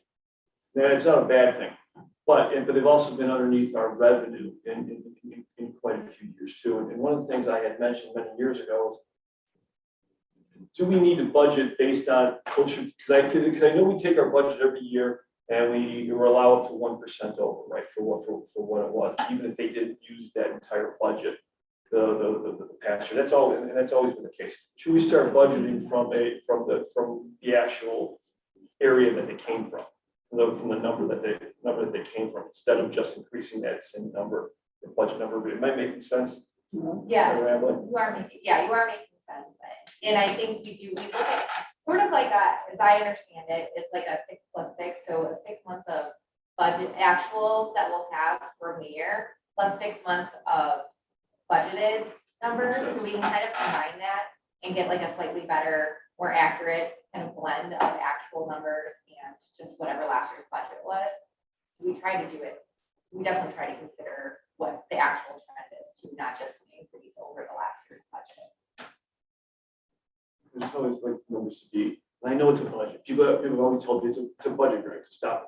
But it's always been my thought, like, let's get the numbers as accurate as we can to the reality.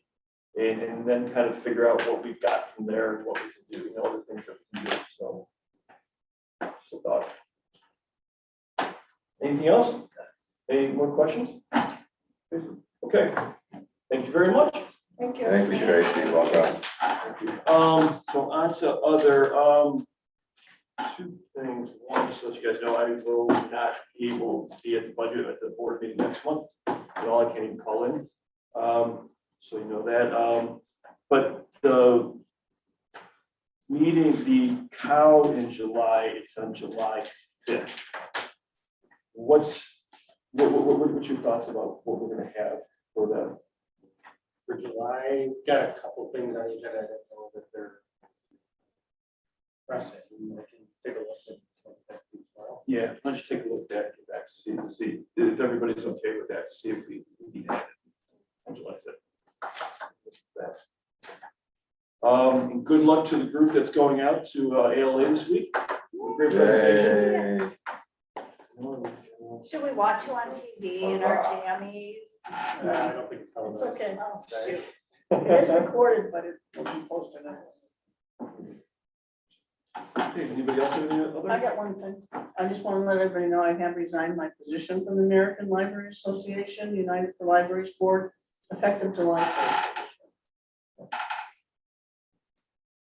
They were lucky to have you for when they did. All right, anything else? I'll be attending ALA Friday, Monday, probably be off on Tuesday also. So, and as I mentioned previously, Debbie and I will be presenting on Friends Foundation and Makerspace, or Friends Foundation Finds, talking about how our Friends and Foundation and the library work very well together and the results of that. So we'll be presenting with Jen Burrell from Friends and Lori Harper. Have a good time. Yeah, enjoy it. It's on my birthday. Oh, Oh, okay, All right. can we have a motion for adjournment? Motion to adjourn. Okay, all in favor, say aye. Aye. Opposed, nay, and we are done.